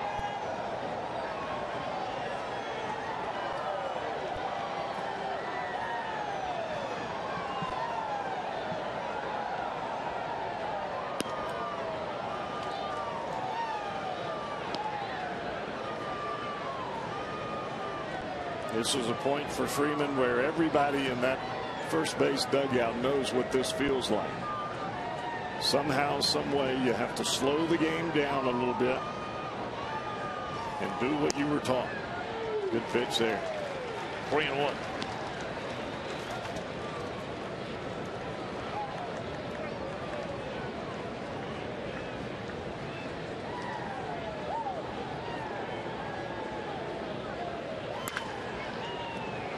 Nice pickup by Hanahan, and that'll end the inning. All right, so welcome to the big league, Mr. Freeman. There'll be better outings ahead. Oh, yeah.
$11 runs, 15 hits for the Reds, 2 runs, 5 hits for Philadelphia. And the Reds will bat here in the bottom half of the 8th inning. Derek Robinson to be followed by Zach Cozart. And a new pitcher has come on. Jeremy For Horst. Philadelphia, Jeremy Horst. He was a loser in game 1. Brian Price. That's what pitching coaches do. It is. And you can see Todd Frazier go right to Justin Freeman and pat him on the back, grab him by the neck. Everybody knows what it's like that first go round.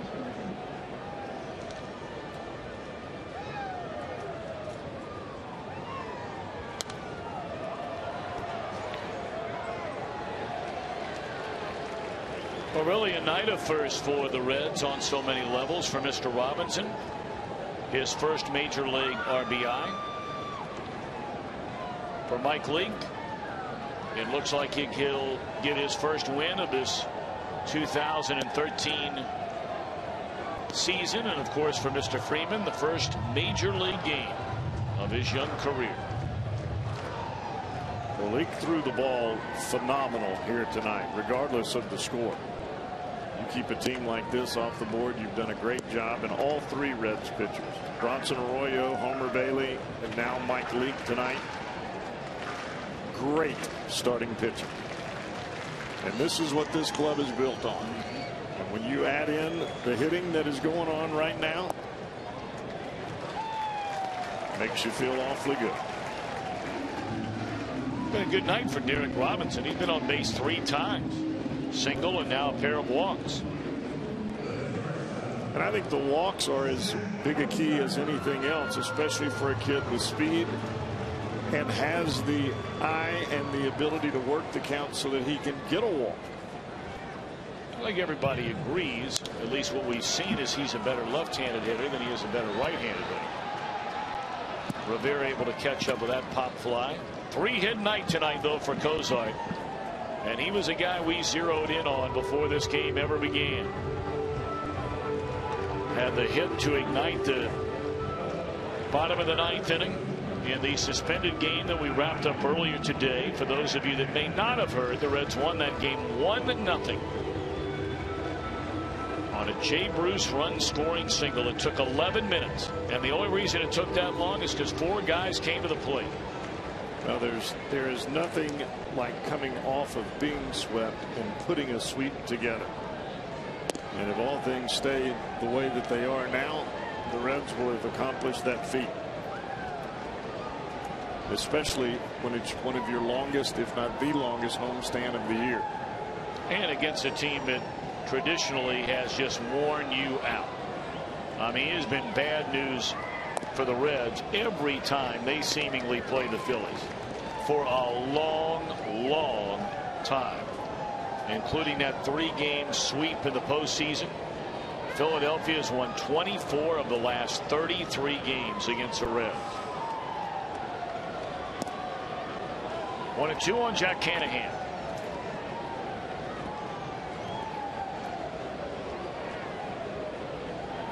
Canahan, another guy off the Reds bench that has hit the ball awfully well here in the early going.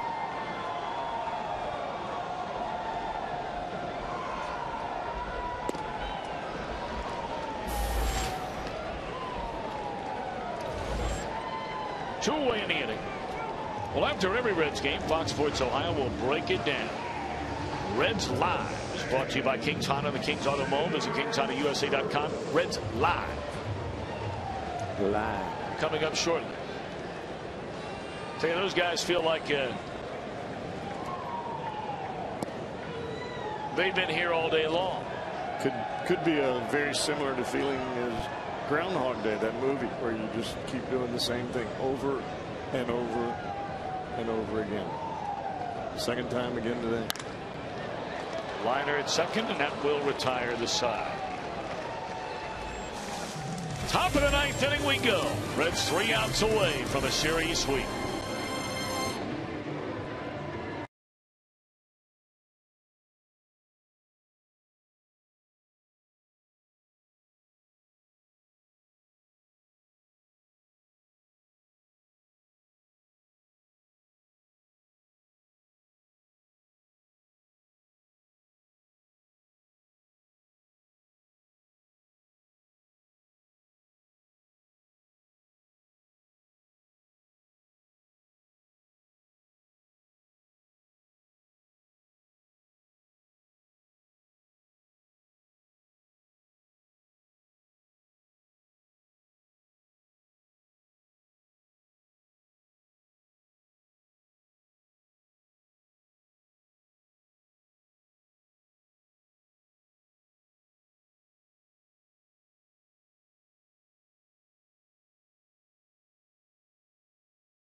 Park round 2 presented by Imes and Kroger.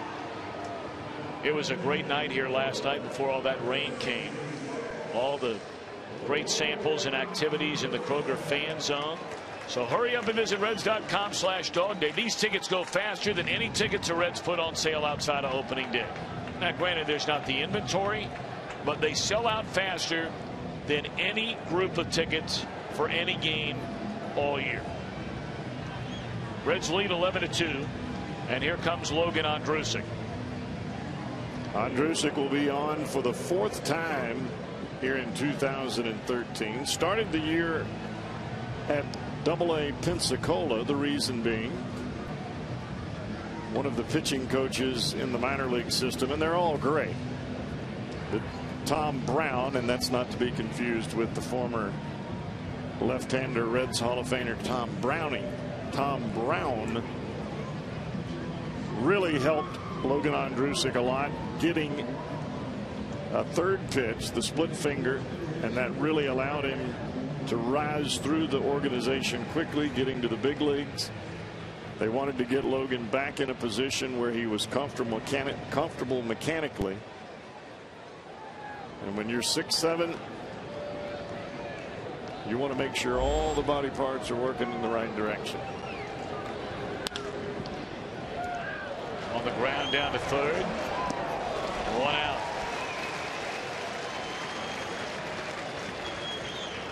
.68. I don't want to cheat him an inch. You know, I asked the question earlier about, when's the last Reds pitcher that had as many hits in the game as hits he gave up. I got a text from Tom Browning, and I don't have his phone number in my phone, so when it shows up, I don't know who it is. And I write back and I say, who is this? Well, once he tells me in rather descriptive terms, Tom says, back in '88, I had no hits, and I gave up no hits. Yeah, he was perfect. Perfect at the plate, and perfect on the mound. He's the best, man.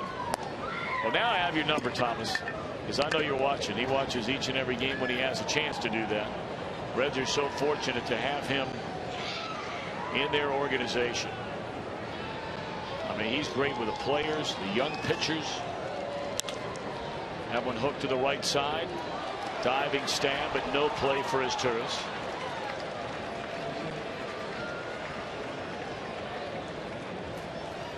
That'll be a base hit. You're talking about Tom Browning, Tom, and I think the wonderful thing that Browning brings to young pitchers, Tom was never a guy that threw the ball 95 miles an hour.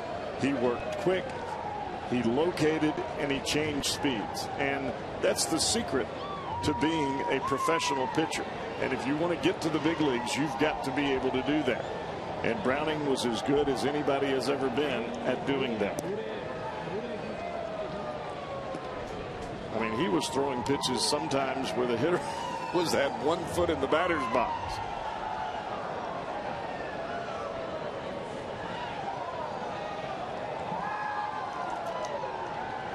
One out, one on here in the Philadelphia 9th inning. Ground ball. Will this be the end of the series? There's one, and that's a sweep.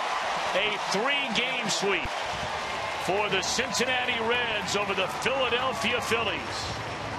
And they let them have it here tonight.